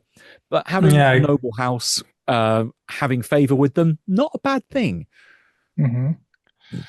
So we could contact the Seneschal and see if he thinks we should sort out the apartment ourselves, or if the Valkorans would like to do that. Because maybe they want to pressure or blackmail or whatever the other house first. That's true. If they clear up the problem for them, it makes them look really good. No, but it does, negate. We cannot pistol whip that guy. Okay, so are you contacting the Seneschal? I mean, I'm throwing something out there and waiting what the others think. Well, do you guys want to take a look at the setup? Maybe he's hanging out there right now, and we can just have a word with him, and then we contact the Seneschal. No, I think that we should contact them first. Contact Seneschal.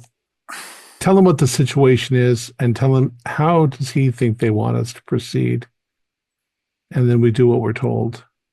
I mean, it's We not don't our need to planet, give so them- in a sense, that might be the most politic way to go forward, right? We're doing a favor, so Yeah, Because they're they the might ones who- want to. yeah.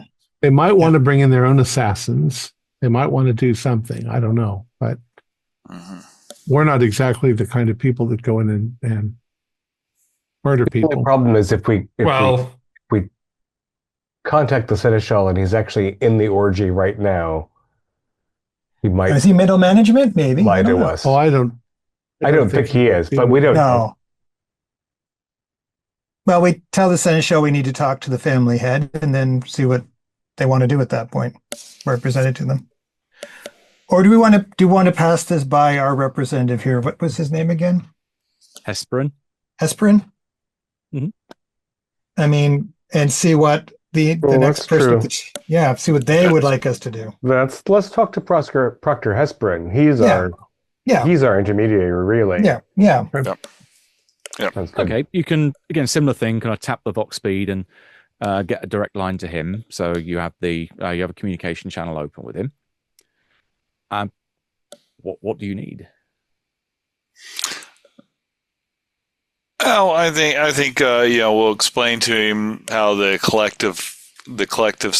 collectivism works. How they're essentially ripping off this noble family, and worse, in my opinion, making the manufacturing more inefficient. And then it needs to be. We believe we have found their safe house where they're operating at.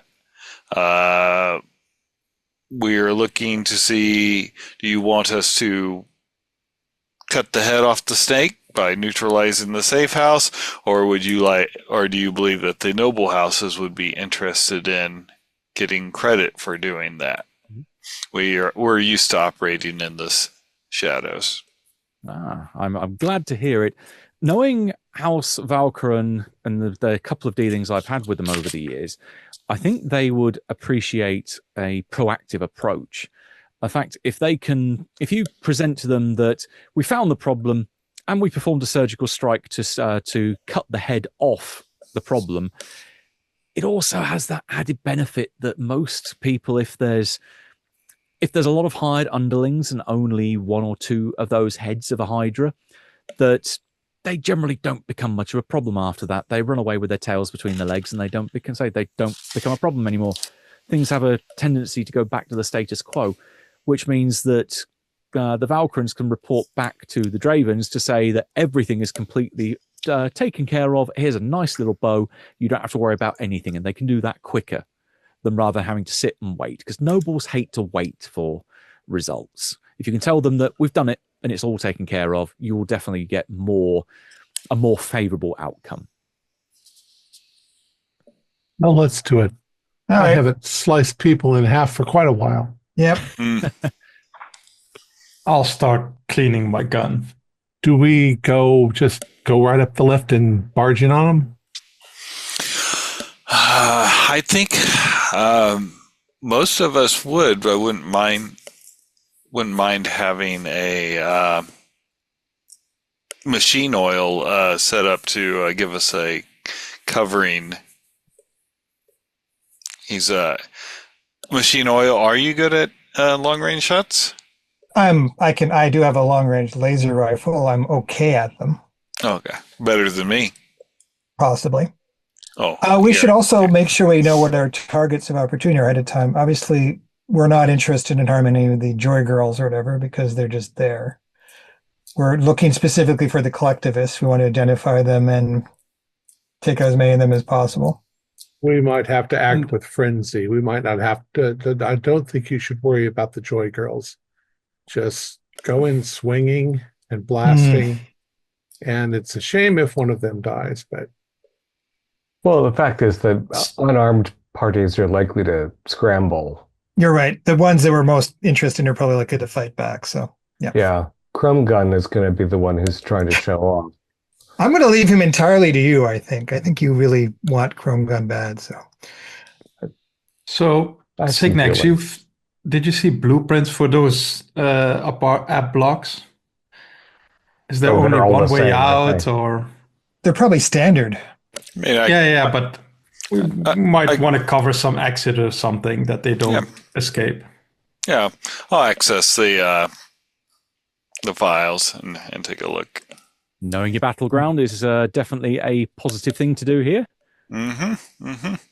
I'll go do a pull from the blueprints or whatever on it. Okay. Yep. Because you have access through the administratum to the likes of the planning department, you can pull up the blueprints of the standard hab block. They are all identical, so getting one for one of them will give you one for all of them. And from what Machine because you've also been around the top floor of one of these already, having snooped around the place, you before even the blueprints come back, you'll be aware of when someone was mentioning, just go up in the elevator. That's a good way to get yourself killed. Because if they are up there, the only people that are likely to be on the top floor are members of the collectivist gang. You turn up there coming up through the elevator and you're not someone they recognize, they're likely just to gun you down as soon as the elevator door opens. We have to kind of do what the nobles did and come from the top, basically.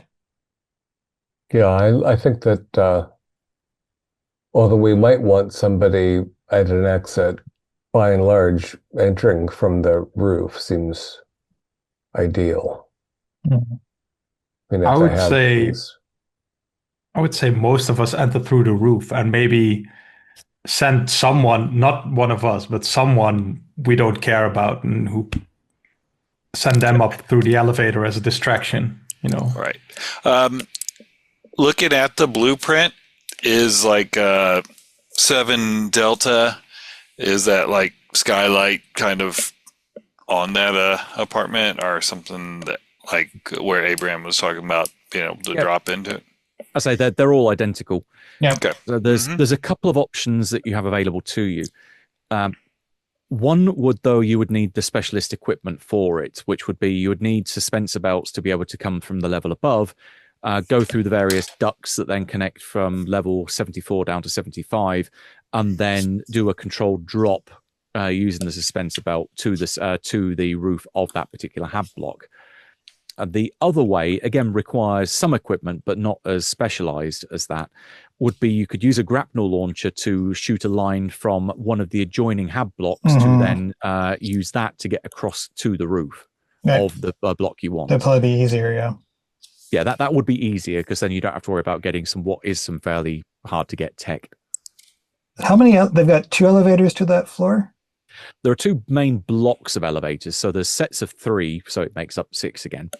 So you've got 3 elevators in the eastern half of the eastern wing of the block, and then 3 in the western half.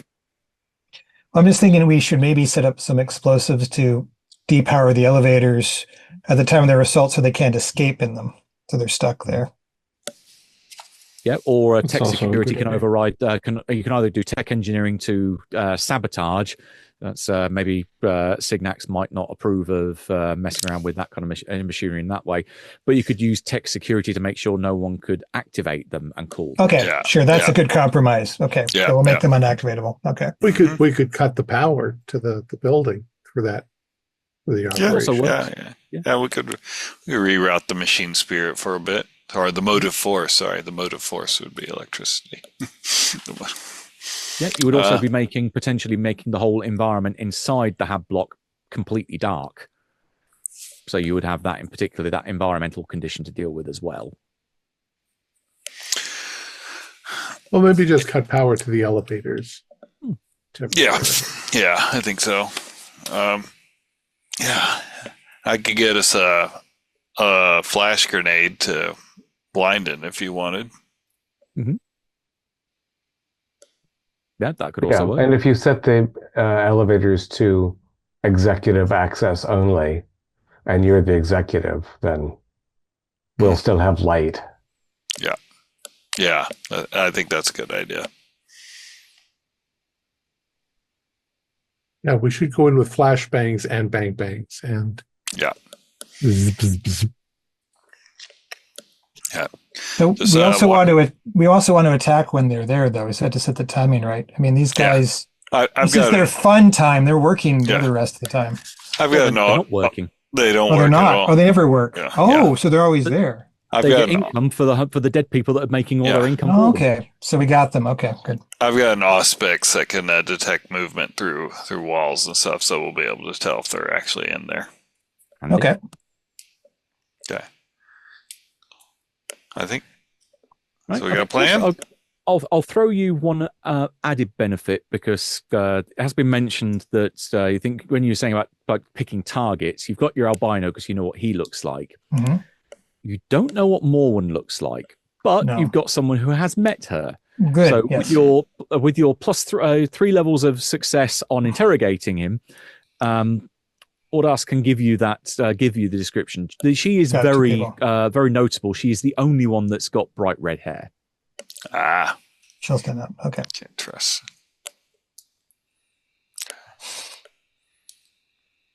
All right. All right. Right. So you're. Do we want to try to retrieve Morwen for information purposes?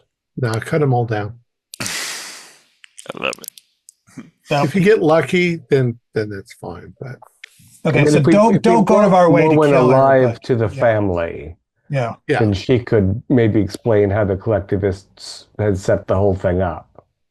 I think we're going to that have would- people shooting at us all over the place, Yeah, and we need probably. to just probably gun everybody down. Maybe she'll get lucky. It's what I'm good at. Just gun them down. Yes, you two get to do what you do best. Right. So as I see it, you know your enemy and you know your battlefield. So I will give you +2 superiority. Sweet. Mhm. So once per round, each of you gets to any roll that you make or any test that you make, you can add 2 success levels to that roll that you make. Nice. That can be attack rolls. It can be other types of whatever, like for instance the tech security roll to reroute power and such. It can apply to those as well. Yep. And remember, once your superiority is greater than the resolve of your opponents, you may just get them to automatically cave. Mm-hmm. Mhm. So having 2 to begin with is pretty good. If we take out their toughest guys, that could easily go that way. So Taking out leaders would give them minus superiority, and taking out any of their elites would also do that. okay. You're fairly sure that the albino guy, which you might as well have actually got his name as well because he is a known elite. Mighty he's McMighty, Palian Noric. Alien Norwood. Pale Ethan. In his Yeah. Yeah. I actually came up with Pael, but yeah, close enough. Yeah, he is known as one of their lieutenants, even though he's in his 20s. And yeah, the other distinguishing feature is he has a micro penis. Mhm. Aw, he doesn't Won't be. deserve to die. But it's Oh, not we took it. funny. It's not his penis that's the problem. It's the attitude. So yeah, taking out an elite and taking out a leader like Morwen would reduce superiority by 1 point each. Right. Okay. Okay. Awesome. Pale Ian Nodick. Yes, pale alien no dick. Yes, there we go. Sometimes I got it. love how the random name generator comes up with exactly the humorous thing for. All right. Right. So what's the first part of your plan? Disable the lifts. Yeah, so they can't just Yep. leave. All right, that's tech security. So I presume that's going to be the Mechanicus's job there. Oh yeah, yeah, I got that. Mm-hmm. 25, and my tech security is 68, so that's a +4. Oh, you're way higher than me. Yeah. Okay. So, yep, you're able to. That's easily you reroute to a different location. Maybe the glow globes on a different level just shine a bit brighter for this. This evening. Okay. Excellent. Right. And the next part of the plan. Let's go. Go Go- up top. Grapple hook, zip over, come in through the top. Gotcha. Now, using the grapnel hook, once it's in place, doesn't require an action. The only roll you need to do is a routine, so it's plus 20 ranged pistol to get the hook over there and be. Who's the best of that? Not me. Those fighters, probably. I can probably take care of that easily. Okay. With plus 20, that's a 70, so I'm unlikely to. Yeah, so 34, that's 4 degrees. Okay, yeah, that's. You fire it across. It's a slightly different application because normally with a grapnel launch, you'd be firing it upwards at an angle, but you're going pretty much a horizontal line. So you angle it up a little bit, but it goes over the lip of the adjoining roof. You can feel it snag in place, and then automatically the winch will just carry you across the gap. Now, since the teen sport assassin went in through the Skylight. the sky, thank you, the skylight, and didn't interrupt the party. I feel like if we go that way in solitary procession, we can get a better drop on them if everyone is reasonably. And in fact, we'll send machine oil over first. Sure, if you want. To make sure that like the area immediately present. Yeah, just to make sure that we have because there's space to go into. Yep, that's fine. Yeah. All right. Okay, I will go over first.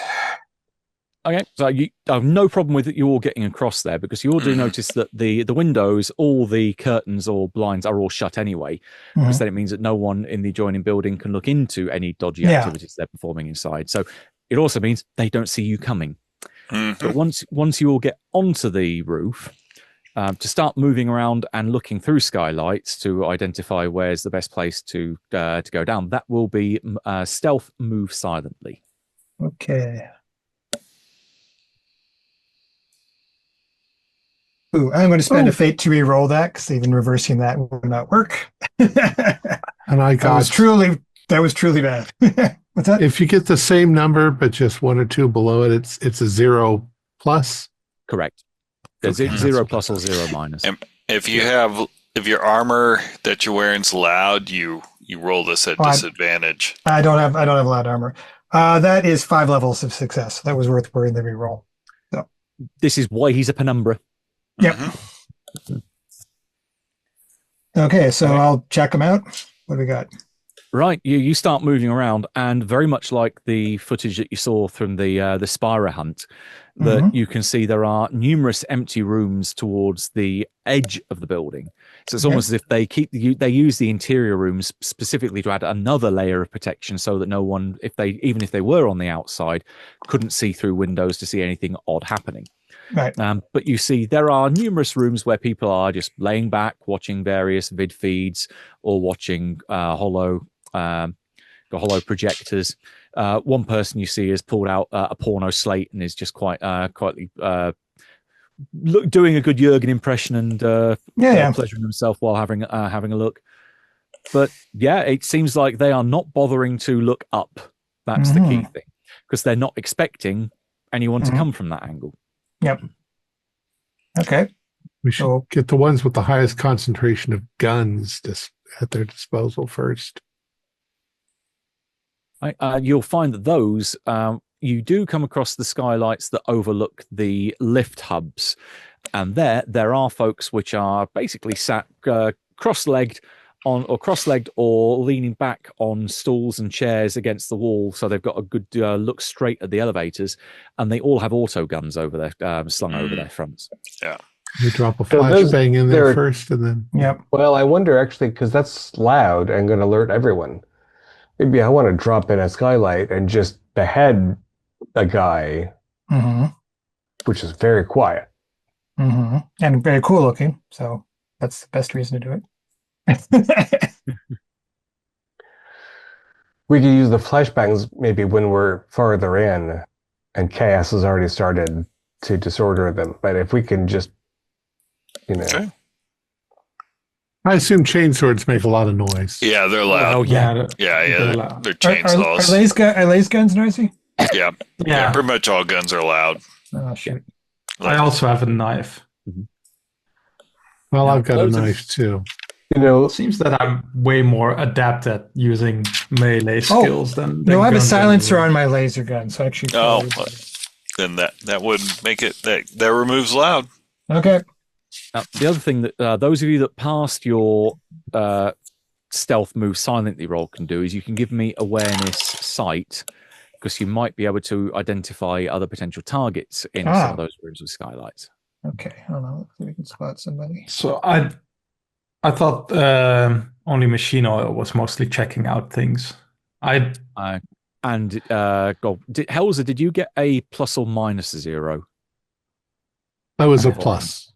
Oh, plus 0. Okay, so yeah, you would also, if you want to, be able to stealthily look around, looking through some of these windows. Yeah.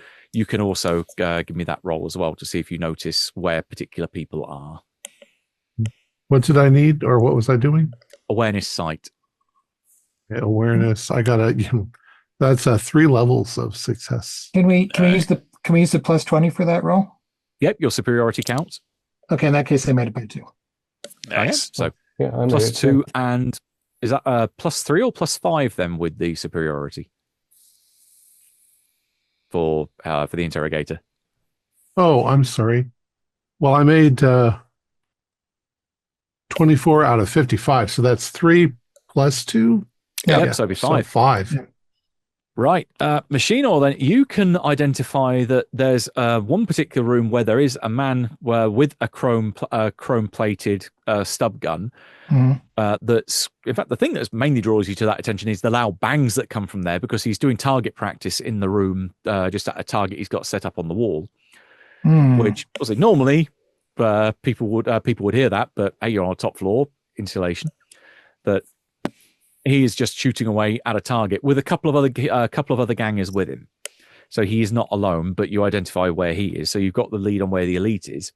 And Helzer, you come across one skylight where you find what seem to be 5 ladies, which are sat watching effectively a pic broadcast of the local news channel, and one of them has a very shocking spread of red hair. We should time our entrance to the sound of the guy bang, target bang. practicing. Yep.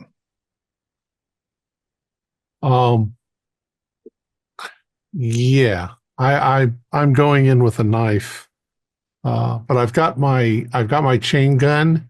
Well, I mean my chain sword, which I won't activate until we're in the middle of the fight, and then it won't matter much. But I'm going to try to. You guys want to save the redhead, so I'll try to take out the other ladies. Do they all look like they're armed? They're only armed with minor things. They've got stub pistols and knives, but they haven't got anything that would be substantial compared to what you've got. So I'll go down spinning, and I'll try to cut their throats and grab the redhead in a spectacular fashion. Is it just Scorn and Machine Oil that are dropping down, and what are the other 3 of you doing? Well, I assume Callie wants to take out Snub Penis there, so they're going to want to drop down that one. And I might stay up at the skylight level and use my laser rifle to shoot people from above. Like, why should I drop down if they're right in there like in a fishbowl? I've got no reason not to go down. Shooting gangers in a barrel. Yeah. Yep. So the question is, I want to drop down, but do I want to drop down with one of the others, or am I going towards the elevator? Because we are pretty separated then, and I'll drop at the elevator. We have the element of surprise. I can take those. Yes. Gotcha. Now, remember, right, having surprise is quite an additional advantage, isn't it? Yeah, you roll with advantage. Yeah. I'm presuming that would only be in the first round that you get that, because you can't, obviously they kind of made your presence known by that point. Yeah. So rolling with advantage, it makes it easier to hit, or you can reverse. You can flip it if you want. And we get plus 20 once around. Don't forget. Plus 20 once around. And that can ebb and flow depending on how much superiority you have, because obviously admittedly, you can lose it as well as they can lose it as well. But that involves you taking things like critical wounds and so on for that to go down. Yeah. So if everyone is planning on if everyone's planning on getting involved in some fashion, we can descend into initiative order. Okay. So anyone 12 or higher? Oh, so where's initiative on the character sheet? It'll be on the back. Page. Okay, hold on. 12 or Oh, higher. 6. I got 6. 6. 7. I also got 6. Okay, so we're in single digits. That's the easy way then. Oh, actually, I brought my agility up from base, so it should be 7 probably. Sorry. Okay. So I think I didn't hear anyone say 9 or higher. So 8, 7. Then it looks like he's going. Oh, okay. 6. He's going. No, 7. I got 7. 7. Oh, I got 7. 7. Okay. Right. So, argue between you who wants to go first. Go ahead. well, all I'm going to do, take the Overwatch option, looking down into the skylight, and so looking down at the one of the gangers. Once they get up to respond, I'm going to fire at them. I am horrible at melee, so I have no ability to be quiet. That's why I'm going to wait till they start moving around to actually shoot. That's fine. Also, Forge Worlds generally tend to recommend that you train with range weaponry anyway. Yeah, and we're all deaf there too because it's loud as hell. What? What? I don't want to take out Snub Penis, so I'm going to shoot at one of his flunkies because I want to Snub Penis for Callie. Gotcha. So just kind. trying to find that Overwatch. Jeez, and give it all away. There we go.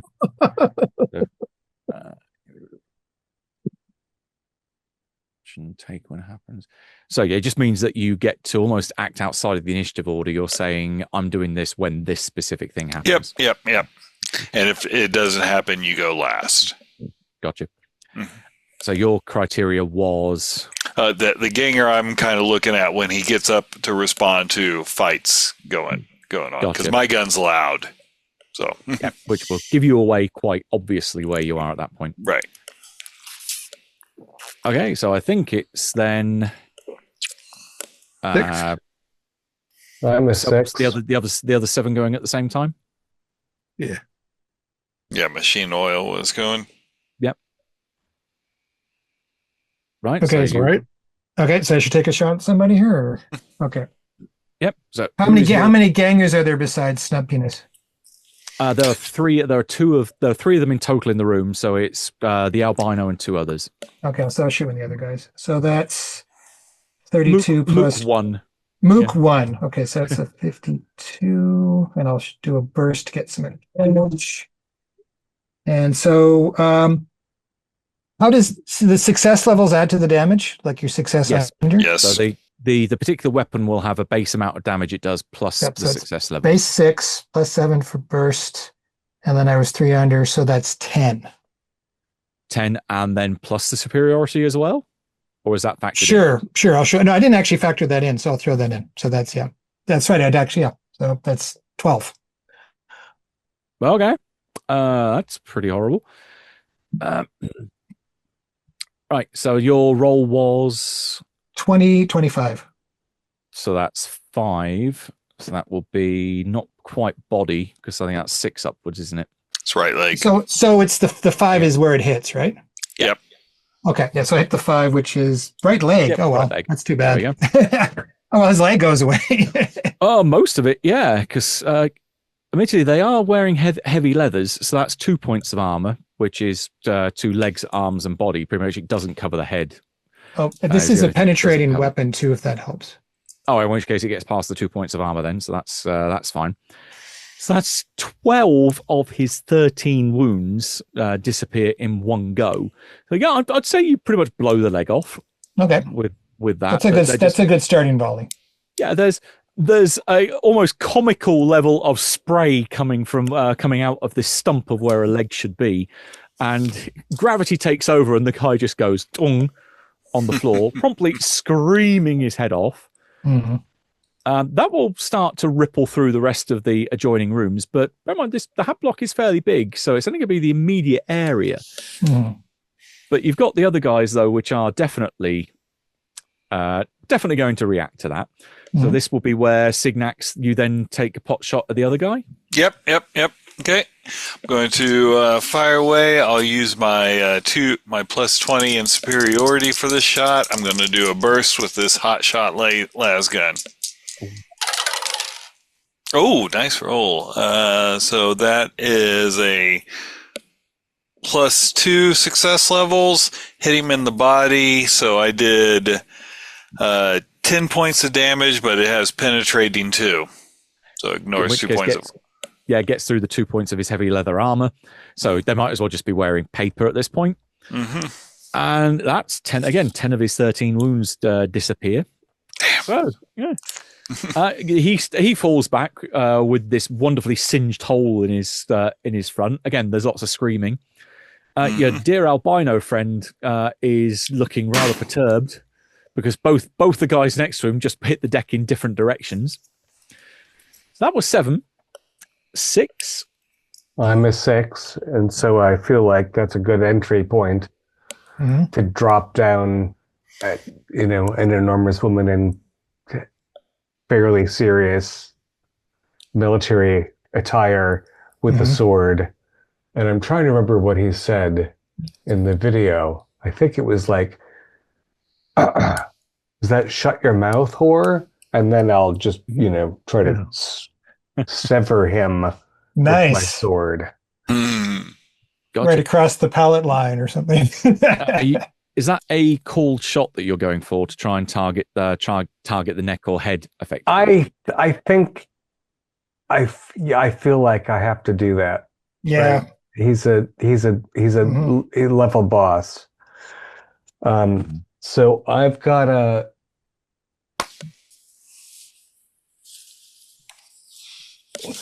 I just lost it. I've got 45 and I rolled 41. Don't forget your plus 20. But then we've got plus 20, so that's a 2 over. Gotcha. Rules question for our good Mechanicus friend here. Aim, as far as I read it, is more to do with like taking aim with a range weapon. It is, yep. Is there a called shot option? It's the target location. That's T, not C. Yep. So when you do that, you make your attack with disadvantage. But he's got advantage because of surprise. So you just a straight up roll then. Yeah, they cancel each other out. Yeah. All right. So that is to the head, harsh. And your total amount of success levels there was? It was plus 2, I believe. Okay. 41 for 45. Right. And because 61. Got it. Because it's a melee attack, he can try and dodge or try and parry, but he's not got a weapon. He's got a gun rather than a melee weapon. So he's just got to try and dodge out of the way. Because it's realistically that is going to be better for his health than it is going for. And I did, say something to him, giving him an opportunity to get out of the way. Because I wanted him to know. Yeah, of course. That's got to be the way. The drama. Yep. Although for even the gang leader stats doesn't have a dodge skill, so that's a bit shit for him, really, isn't it? The agility. Yeah, just his base agility. So our reflexes, actually, but our reflexes, is that the same or is that? No, it's still just his base agility because he hasn't got any reflexes. So that will be he passes by 1, so 1 degree of 1 success level. So that still means you come out on top. You got plus 1 SL. So what's the damage for your sword? My sword is 5 plus SL. Okay, so that's 6 so because that's it's 6. 1 degree of success. And it's still like a chop to the neck. That's pretty harsh because he's got no armor on the head, so there's nothing to stop any of that. So that's 6 of his. Admittedly, he's got a fairly chunky amount of health here. Is that the Glasgow smile? Mm-hmm. Yeah, you might have removed his lower jaw. I think would be a good way to Good way to depict that. So 6 down. Yeah, there is a spray of blood. He tries to scream, but it's more just this continuous noise and spray of blood that comes out as he is, say, missing his lower jaw. That was 6. Palpable hit. Anyone else on initiative 6, or we're going down to 5? 6. Right. Interrogator. All right. So since I was looking in the skylight, I can see where the 5 women are. Yep. I'm intending to drop down right behind Red and throw one arm around her neck. So I've got her, but I'm at the same time I'm swinging with my knife at whoever happens to be on her, I guess, right-hand side. Gotcha. So that's going to be an unarmed attack on her to see if you can, almost like in Call of Cthulhu terms, it'd be like a fighting maneuver trying to restrain her. Right. So that will be It's just melee brawling. Yeah, there we go. There you go, melee brawling. Okay.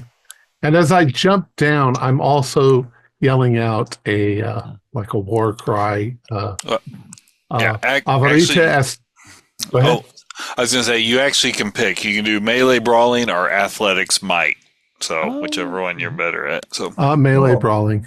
Yeah. Okay. So and I yell Avarita est maxima agestas. Greed is the greatest. Greed is the greatest poverty. Okay. I think that's their reaction as well. Is what? I got a 16 out of 45. So 3. Okay, and then that's plus 2 for grabbing for her. Plus 2 for your success for your superiority. So then 5. 5, yeah. You have her well and truly grabbed. And then can I also hit somebody with the knife? Oh, at the minute, there's kind of a stunned reaction. No one's like leaping up to or has the chance to leap up and do anything in response to that yet. There's just this stunned look of, what? As everyone around you suddenly goes, "There's death has come from above." Yeah, cool. Right, so that was 6, 5. I think the only one left. I had 6. Oh, sorry, 6 again. Right. Yeah. Everyone with the same kind of stats. Yeah. How many people are near the lift? Are watching the lift? You can see there are 3. Basically, for each of the elevators, there's one person stood outside it, or in this case, sat outside it with an auto gun slung over their front. I'll take the one who has the heaviest weapon first. Okay, there's one that looks a bit chunkier than the others. I'll knife him because they don't seem to hurt the rest, right? Okay, they are still wearing heavy leathers, so just to point that out there. Do you have a vibro knife or something? I'll go in with chainsword. I mean, we're making noise anyway. Yeah, okay. Shit's going to hell anyway soon. goes the weapon. So I jump in. Mm-hmm. Okay. Remember, with advantage, you can flip for your we have advantage. Plus 20 as well. Then it's 29 plus 20. That's a 9. So that's plus 6 SL. Nice. On top of the chainsword's damage. Yeah. So my skill is 68. Yeah, I just can't remember what the chainsword damage is. That's what I'm. It's 5 plus SL. So that's 11. 11 in total. Yeah, and it has 2 rend. So, which will get rid of again the 2 points of armor. Right. Yeah. Describe how you wish to basically eviscerate this poor guy. I like a nice cleave from his shoulder to somewhere in his stomach. Just cleave him in 2. Yeah, one side goes one way, the other side goes the other, with a fountain of blood in between. That definitely is one way to make an entrance. And I'll have a big smile on my face. I'm reliving I'm finally doing something I'm good at. Back at the front. Yay. Yeah. Happy. Right. We proceed to round 2. However, the gang leader and the gang leader stat puts them on initiative 8. So your redhead that's currently stuck in in your grip is going to try and fumble to try and see if she can do anything.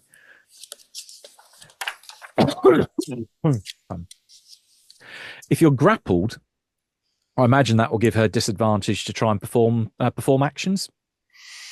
Especially since I would squeeze pretty tightly to even knock her out. So she is when you're grappled like that, she is restrained. So she has all the effects of being restrained. Gotcha, which is a condition, so that's towards the back of the book. Yeah.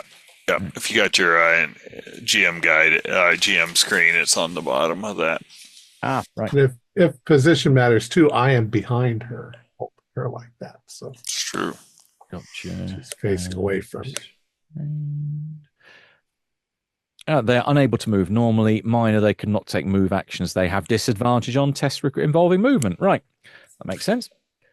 Right. Well, she's going to try and pull a knife from her belt and basically try and force it backwards and try and stab you in the gut with it. But, as I said, that is with disadvantage. So, see what her... Does the breastplate cover that area? It depends where she hits. But, yeah, it ultimately it depends what she rolls as to where she finally where the blow lands. So... that's a... Oh, okay. She's not... but the disadvantage, she automatically has to flip it the other way. So 24 becomes 42. That is still 2 SL. So, do they still presume that even when even though someone is restrained, you can probably still perform a dodge maneuver anyway, because you're still moving while maintaining it. Yep. So do you want to oppose with trying to parry the blow, or do you want to try and dodge the blow? I'm going to try to dodge the blow. Okay, so reflexes dodge. Reflexes. Oh, I got a 10. Let's see what my reflexes are. 25. Okay, that's still 1. So that means that she is 1 success level down, so she only passes by 1. But Interrogator, if you use your plus 20 from your superiority, you pass, and she doesn't break your grapple. Then I'll do that. At which point, she goes down to -1. So, that's a complete fail. I'll squeeze even harder and try to knock her out with the, what's it called, a chokehold? Yeah. You see the point that she grabs hold of this fairly nasty knife and just starts stabbing backwards with it, but you're able to move her around like a rag doll, holding her by the neck, and she just is stabbing the air either side of you and not show her the knife. Yeah, that ain't a knife. This is a knife. Yeah, that's her action. She is not. She doesn't seem to be backing down. She is quite persistent, but ineffective. I like them scrappy. The next one will be the elite. So that's where you've got No Jaw has just been rather inconvenienced. He is going to try and using his gun that he was taking pot shots with. Does this a stub gun? Does it have close? I think it does. Yeah, it's a pistol, right? Yeah. Right. In fact, there it is under his stats. Burst, close, and loud. So he's going to try and basically put a few slugs in your gut or whichever part of the body he can try to hit. No, I think my impulse is to parry with the sword to the forearm that's held on the gun. Yeah, that makes sense. Right. Can you do that in response to being shot at close range? That one I'm not 100% on, but I think you can. Because I always like, you can just knock that gun. Yeah. I'd almost treat it as it's almost like making a melee attack, but because you're within that kind of range distance, but you're just happen to be using a projectile weapon instead.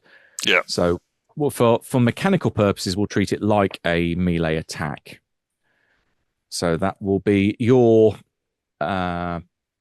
weapon skill. So that's My sword skill, 45. melee one-armed, or melee one-handed, or is it a two-handed weapon? It's one-handed. Okay, so we get melee one-handed versus his ranged.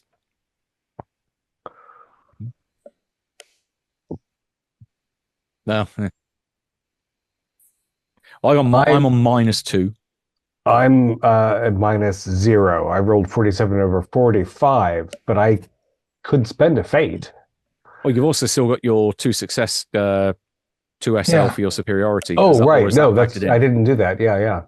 So that's 60. So I do have 2. So that's +2 versus his -2. So it's a difference of +4. So it's your damage plus your base damage +4 is. He doesn't. He's defending. He doesn't cause damage when you defend. Ah, okay. Fair enough. So yeah, So I slashed his jaw, and then it was the back of the sword, I guess. Yeah. Mm-hmm. There you go, the flat edge or the hilt. Yeah. Right, so the shot goes wild, and again, there's a yell of indignation, which just turned out to be like a gurgle, bloody I think. breath that comes out of him. Right, that was 8, so 7 is then the gangers and you guys. So I'll default to players first. So 7, I believe, was Signax and Machine. So are the 2 gangers we shot, are they effectively out of the fight, or do we still have to reduce them to 0? They've got like 1 wound each. One's a 0 wound, I would say, is that they're outright dead. But after taking a big hit like that, I'm still going to say they're effectively out of it. They're not dead, but they are not. Okay, so they're no longer worthy of attacking at this point. Correct. They So might start scrambling to get away. Yeah, they might try and crawl away. Well, they'll crawl away. I will head to a different skylight then, in order to possibly maybe help Abraham or somebody, because Hallie's going to handle this guy. And those other 2 gangers are down, right? So, yeah, you can get to Abraham within the same round, so I've got no issues there.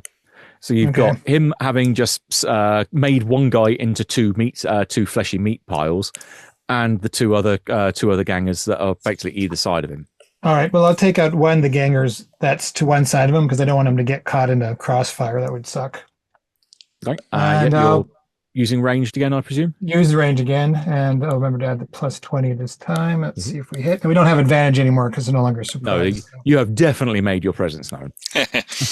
Oh, that's is it a 7 or a 1? No, that's a miss. Shoot. There's no way to. Yeah, I guess I just miss. Well, you could spend a fate point. And that lets you reverse it automatically, or just you have to do that before the roll. Oh, shoot! But you can spend a fate point to re-roll it. Okay, you know what? I'll do a re-roll. Okay, that's fine. Go for that. That just hits at 0. So that's just the base damage. Yeah, it'd be base damage +0. Yeah. Okay. So I hit the 2. I hit the left arm for 7, and still penetrating. If that helps. Okay, so that's still a fairly palpable hit, so it just ignores the armor entirely. So that would be maths is failing me this late at night. Here, right, that would be enough to like spin the guy round. That's so he's not going to be able to shoot at Abraham in at least this round. Okay. Yeah. Okay. Right, the other guy though, you've got the 4 gangers which are in the room with the interrogator. We'll get round to them in a sec. We'll do the other guy with the auto gun by the lift. Now, he's got 2 valid targets in front of him. He's got Abraham, who's just torn the guy asunder, and the shooter from the roof. Abraham's the guy that's just done significantly more damage and is very much right in his face. He's going to try and turn the auto gun on you, but it doesn't have the advantage of being close. So is that disadvantage for using it at close range? Yep. Okay. He's going to turn and just pull the trigger and let the slugs fly. Right. So because this counts as like a melee attack, you do get the opportunity to dodge if you wish. Or you can try and use melee to effectively parry. I'm going to parry because I get defensive, so I get advantage, I think, on parries. Oh, there you go. Yeah. 61 with advantage makes it 16. With the +2 we still have, that's what's that? +7. Well, I don't even need the disadvantage on the roll because he's 52 is over his skill. So it's -1 to begin with. You just casually knock the gun aside. Yeah. Not today, you insolent ganger. Yeah. Yeah. I've played that character in the last Imperium game that Keith made. He's really good in a fight. He's frightening. Then we have the 4 against 1 here. Can I've got initiative 7. Can I go before that? Sorry. Yes. Yep. Okay. Okay. I'm going to use my well prepared talent to say I had bought a 0 encumbrance frag grenade prior to this, and I go, I yell down, "Interrogator, use her as a meat shield," and I throw the frag grenade into the room. Oh boy! And I will use. So much for saving her. Hey, well, He never wanted to save her in the first place. Yeah, I'll pull around behind her.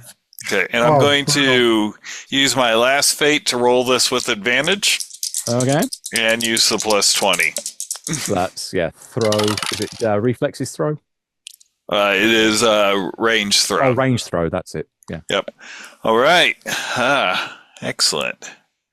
Okay, so I succeeded. So I dropped it in there. Everyone, if you want, you could give them a reflexes dodge, or they can just eat it. I think that I was going to have them try and mob the interrogator en masse. So the fact that's where they are angled to, when the grenade drops in the middle of them, it's just oh shit. Yeah. So it kind of falls down there, and with that roll, I do 10 damage to everyone in the room. And they've not got armor. Yeah. So that will, because you haven't done any damage, admittedly, to the leader yet. So there are 4 red smears and 1 that's kind of got mostly red, but not dead. Yeah. There we go. That's one way to clear my ears. She screams that, but she doesn't hear herself yelling that. It's like, hang on, what the hell? So you're saying that Redhead is damaged because of that? Very severely damaged, but not dead. Yeah. All right, that makes it a little easier. Mm-hmm. Now, is there if you take so much damage that you have to make a toughness check, or is no? They just carry on until you drop? Yeah, or crits and stuff. Yeah, that's it. But you have to. It's when you get down that your toughness comes in. It's when you get down to 0 wounds. Yeah, your toughness that's when it matters. Yeah. Mm-hmm. So I'm remembering bits of it. Right.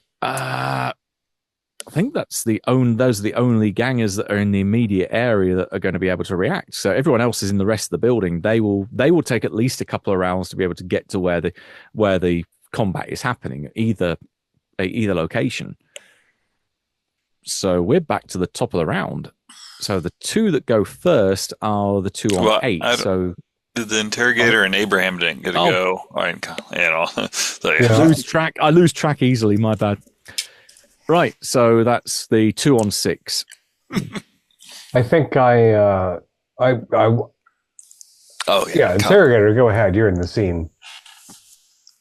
Well, at this point, I mean, I planned stuff for those others, but now I'm just dragging Red away. She's probably gone mostly limp.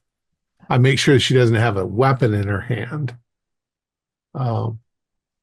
But we've got her, and she's alive, so we can turn her over to the Valkyrons. Is there anybody in this area? Any of our other people? Is Callie here? Oh, there's Signax is above you. Okay. So having gone. Do we want to extract her? I don't know how to. Yeah. Where's that grappling hook? There's a grappler. Wrap her in saran and have her lifted. Yeah. You can do a dirty dancing move and lift her. to get through the skylight. Get Signax and he can grab her. Yeah, and if she starts getting fussy, I'll just put a finger in one of those frag holes. That Do you have a little hatch you can open and pull out some rope and tie her up with? I do have rope. I do have a backpack. All right, so that's what I'll do. I hand her up to him. He can tie her up, and I pull out my chain sword and get ready for anyone else that might come in. Fearlessly start moving through the building to kill anyone else. So that leaves Carly and Abraham. Yes. Mm-hmm. So do you want to go first, or I'll take this one? Yeah. I'm sorry. So the guy who just tried to attack me, it's an insult. Yeah, it's almost an insult. Like it's a mockery of battle the way he did it. So it's his turn next to try if he can give me something better this round with this turn. I'm just gonna hack into him with my chainsword. Mm-hmm. Right. The advantage is gone, I think, but he definitely knows you're here. So that's a +2, right, which is the same as what he has. Ooh. So overall, that can't tie surely because they just have it's whoever has the highest skill. Yeah, is the winner. I have 68 in my melee. Mm-hmm. That's better than the 50 I've got. Yep. So that goes to you then. So damage would be just +0 for success level then. Yeah, okay, that's 5, I think. I've heard 5 plus SL, so. Bear in mind, he took a chunk already. So yeah, he's got 1 left. He ain't stupid enough to carry on at that point. Again, he's probably lost another chunk somewhere out of him. And then maybe I'll chuck off his arm or something. Well, did you say it was 58 you got, or was that your skill level? 68. And what was the dice roll? 60 plus the 2. That's a head. That's body. Is it? 60's head? Zero. Zero's Yeah, head. it's a body hit. Yeah. Oh. Yeah, that's a massive chunk that you've just taken out of the front of him. Oh yeah. Ruining all their poor clothes and getting rid of all that armor everywhere. Mm-hmm. But yeah, over to Callie. Our albino friend is suffering. Just a bit. Yeah. I guess I'm thinking about. I don't know what is his hair like? It's relatively short crop, but spiky. So almost think like a Roy Batty. It's kind of the I've gone for here. That's enough to grab. I just want to ask him if there's any names he wants to name before he goes to hell. Before you meet the Emperor. Yeah. Yeah. Yes. You just get this gurgling because without the jaw, it's a bit It's very hard to say anything. True. It's very hard to. Yeah. Okay. Well, I'll just cleave that final viscera. Yeah. Right. So roll with disadvantage because it's still going for effectively the equivalent of a called shot. He's going to try and get out the way of that because he ain't stupid enough to just stand there and take it. I imagine that's arms wheeling. So I've got 27 under 45 plus my 20 is 67. So that's 4. Okay, he had -1, so that's adding one degree on top of that. So that becomes total of how many success levels? I have 5, yeah. Right. So 5 plus the base damage for the blade. Which is another 5. Okay. Yeah, ain't quite technically got him, but there is just so much blood that's spurt him off him at this point. Yeah, I might just keep all of the hair and by the time I get to the lift, the viscera will have dropped off. I think I want to put it in a sack to give to the family. You're so nice. We'll say your blade's kind of stuck somewhere in his the joints of his neck, so lodged between two of his vertebrae. But yeah, he is not going to be coming out of this without some major surgery, or probably at all at this point. And that's everyone gone then, yes? Mm-hmm. Right. So next round, our dear redhead, I'm going to say she is still immobile, so she's not going to be really able to do anything. However, guy that's got his neck currently stuck in a sword, he's going to try and shoot you again at effectively at point blank, because he has 3 wounds left. So in this last desperate kind of, if I could vocalize it, fuck you, but without a jaw with bottom jaw again. Cool. So I'm going to you can attempt to either dodge or parry the gun. If I see him bring his gun arm up, I think I'll just, kick it. Like he's, yeah. So I guess that's a parry, not a dodge. So yeah, it'd be melee brawling. Yeah.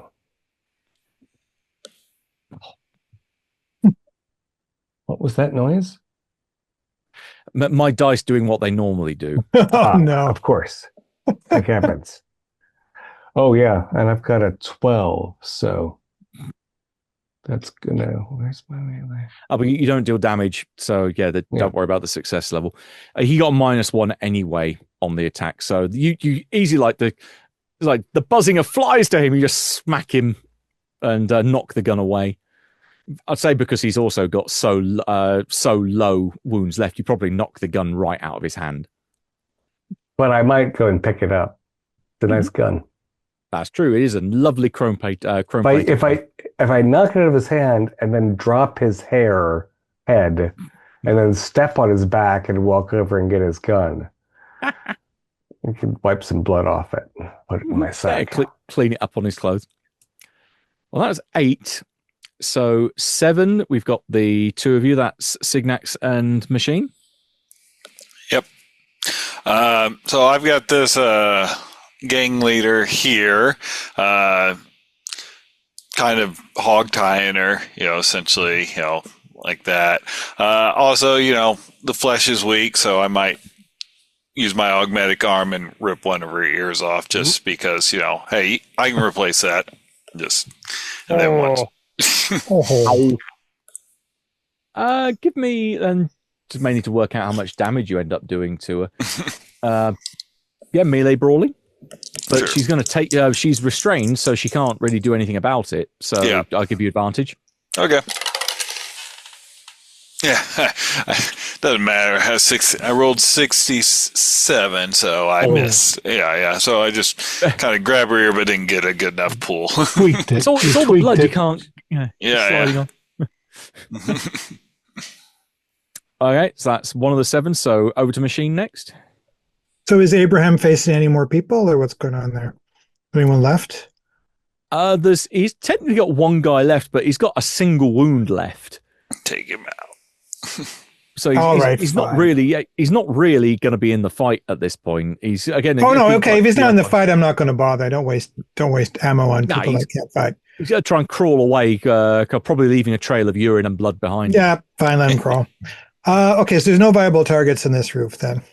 No, you can hear definitely there is the sound. There are the sounds of movement and readying of more troops essentially coming from different parts of the building, but they're still going to be at least a couple of rounds away. Interrogator, are we staying to kill or are we pulling out? I'm sorry, say that again. Interrogator, like I'm contacting you over the thing. Are we staying to kill or are we pulling out now? Well, we've pretty much cut the head off the beast at this point. Mm-hmm. I'm also probably a bit in a frenzy when he contacts me. You're probably just saying kill everything. Well, I'm probably kicking down the door and yelling, get out or die to whoever is left in the building. Yeah, I think we should get out. Okay. In that case, I'll just go to secure the rope for leaving or something, whatever technical task that might be. Yep. No, it's effectively pulling, getting ready to extract. Yep. Right. Well, depending on what Callie ends up doing, you could end up getting them to you have that overwhelming superiority because you've got they've already suffered -1 for having the leader taken out. If you take out the elite, you will then have more superiority than they do. So they will be. I can't remember what the term is now. No, there is a like when they on the run. I can't remember it's like desperate or something like that. Desperate. That's the word. I remember it began with a D. Right. So we are down from 7 to 6. Mm-hmm. Who wants to go first? Well, I would like to ask what's left of my albino friend. Very little. Who he answers to. And if he's, I'll tell him, if he's nice and honest, I'll let it stop here. And if he's not nice and honest, he'll go to the farm.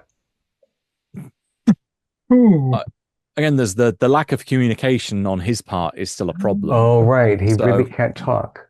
Yeah, so he's just going to spit or do his best impression of trying to spit more blood in your direction, but it's more like just spray more blood in your direction. Yeah, because he can't even use his lips to spit stuff now. Oh, pathetic. Do you work for the Valkorans? Blink twice if yes. There's just this almost sickening impression of a laugh, and he shakes his head. All right, I'm gonna try to wrench his head off his spine then.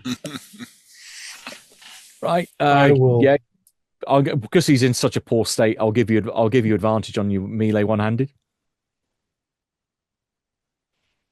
I think even he realizes at this point, he can't get out of this. Yeah, not with 38 plus 20 or minus 20, so 18. So yeah, but a popping sound. Yeah, a rip or a pop. How would you wish to end this miserable excuse of a human being's life? You still have a tiny prick. And then run. And there's a wobble and a plop, and just the spray just keeps on going for a couple of seconds, and then even that stops.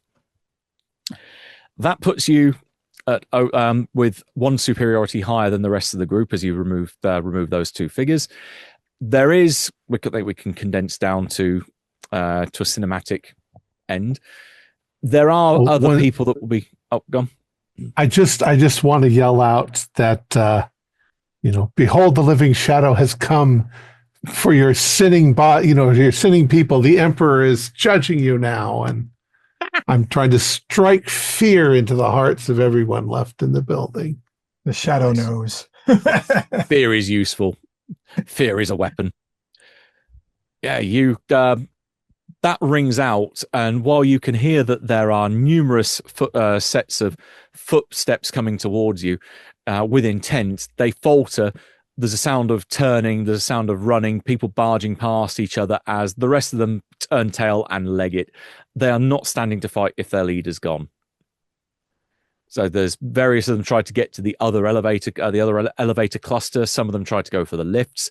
Others of them just try to run and hide and hope you don't come looking for them. But it gives you the perfect opportunity and excuse to get out via the grapnel launcher to the other hab block and escape with Morwen. Nice. Right, to wrap up everything with a nice little coda then, what is your intention with her, and what do you do in terms of reports? Where do you go from here? We find the secret elevator going back up, and we throw her down in front of them and tell them everything that happened. Mm-hmm. They're being ripped off. They were being ripped off. Well, the fact that I've got Paleon's head wrapped in plastic, and he was in the video. This was your culprit. Yeah. And she can answer your questions. And perfect. We need to get off world. One of the things that Narina appreciates the most is the fact that you took the care to wrap it in plastic so you don't get blood all over her floor. Yes, very kind. It's marble. It's easy to clean. Well, marble absorbs iron. Yeah, you don't want that. She still has to lift a finger to order a servitor to clean up that mess. So you're saving her that valuable effort. All right. But yeah, they will quite happily wring all of the truth out of her to find out where and how far this collectivist gang conspiracy of hers goes. But they thank you to say, we will take care of this from here. I'm sure we will have a lot of fun making her soon to be spending the rest of her short, miserable life in excruciating pain before we get what we need. And Hesperin, meeting you back on the void ship, asks, "Oh, I take it everything went well." Yeah. We give a full report. Been a while Now since the I rich- cleaved someone, so yeah. The rich can enjoy their opulence in peace. Now, it's funny you should mention that we'd like a full report, because there's something I didn't mention about Seraphine, my patron. Mhm. One of the reasons she likes to keep a distance from folks is that she does have an unfortunate condition. Mhm. She is a data addict.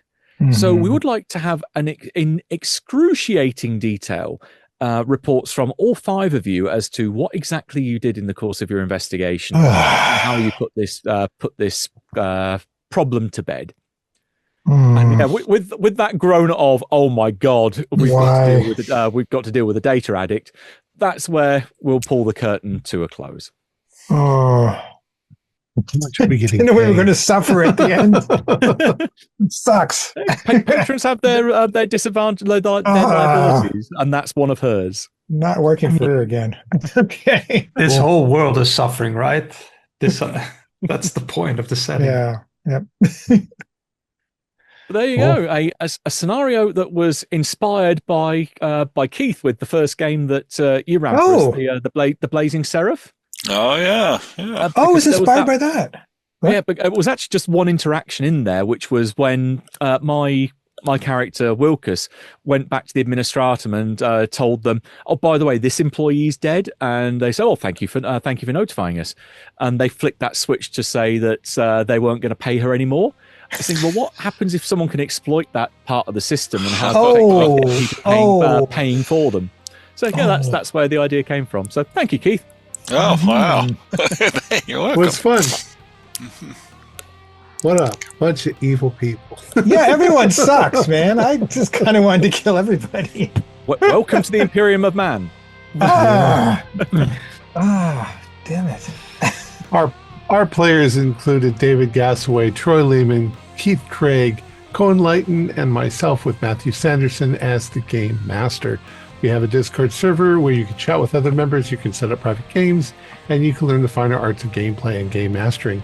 We provide audio-only versions of our shows free for you to download from Spotify, Podbean, or iTunes. Support for the show is provided by our patrons who are listed in the closing credits. If you'd like to show us your appreciation, please visit our Patreon page, or you can use the thanks button just below the screen. Like, share, and subscribe to our channel, and punch the bell icon for updates on our latest shows. And leave us some comments. We enjoy reading them and answer any questions you might have. This is Thom Raley, together with all the members of our gaming club, inviting you to journey with us once again into the darkness for another adventure into the grim dark of Warhammer 40k and the Imperium Maledictum role-playing game. Until next time, good luck and good gaming.